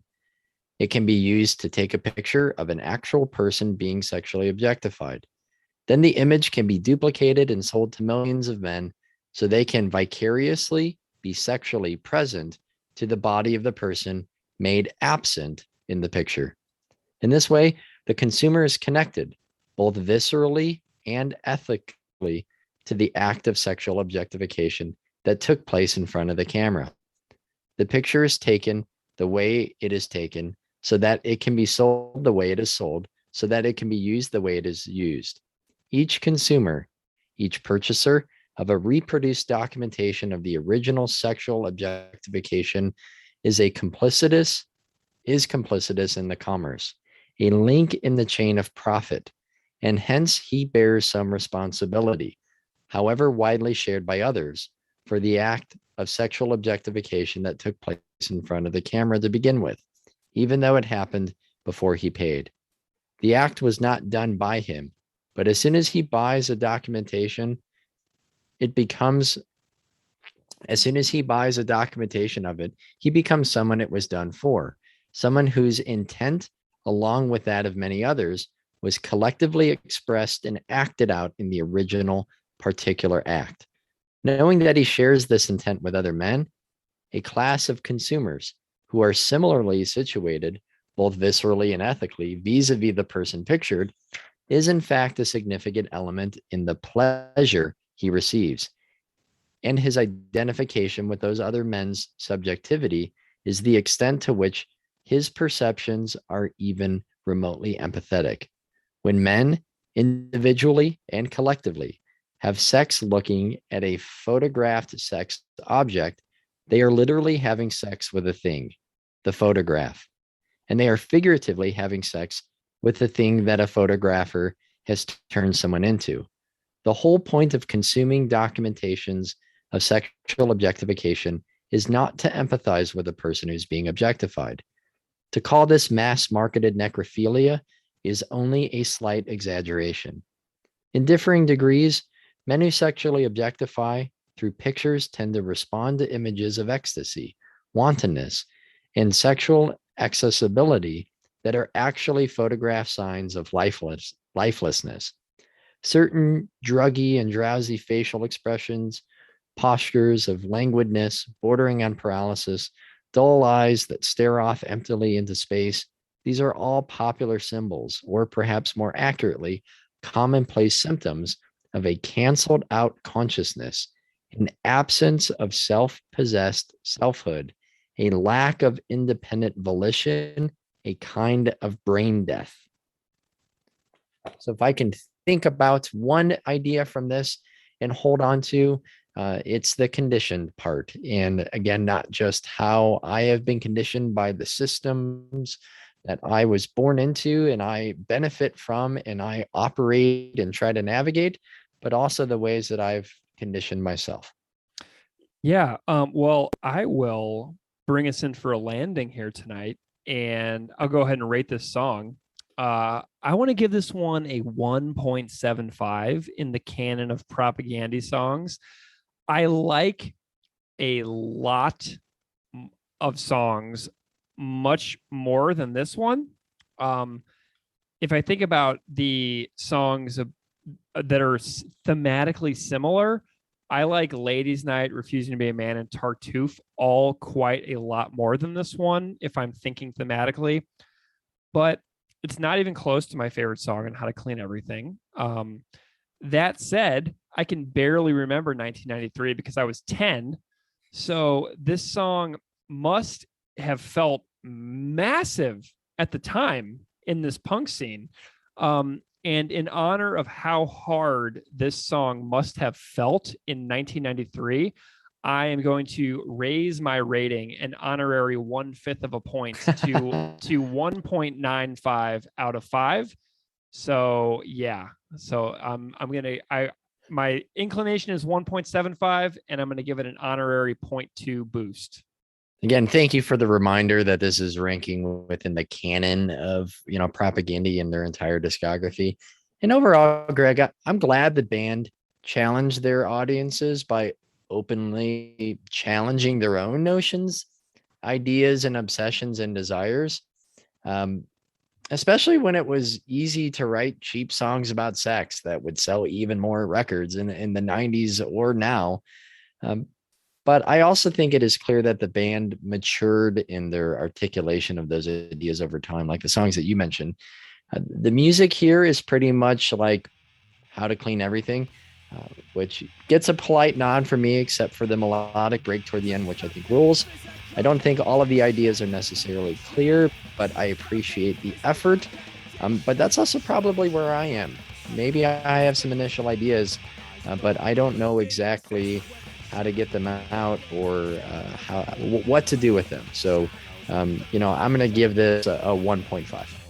Awesome. Well, that is our episode on Fuck Machine from How to Clean Everything. And it's been a while since our first episode back, and after a little breather. And we'll be back again on a release schedule of our choosing, essentially, for a little bit longer.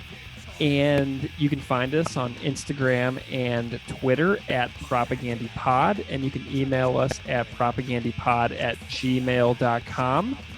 Thank you so much for listening, and we will see you next time. This is a song about figuring out for yourself the difference between sexuality and sexism, because I imagine most of us here were brought up to think that people should be treated differently based on their gender or the way they look, and that's just a bunch of shit. And it's a hard thing to get away from, but we should all probably try. So.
For fashion. Oh, wait, no, I have something. What is wrong with me? Dude, I'm sorry. You're going to have to edit the shit out of this. I got like carbonated water gas. I just want to rip it. There's your Easter egg for the end. I know. I just want to like rip a huge burp. I just want to rip it. I just want to rip it. Doing rips. You ever watch Letterkenny yet? No. Doing rips.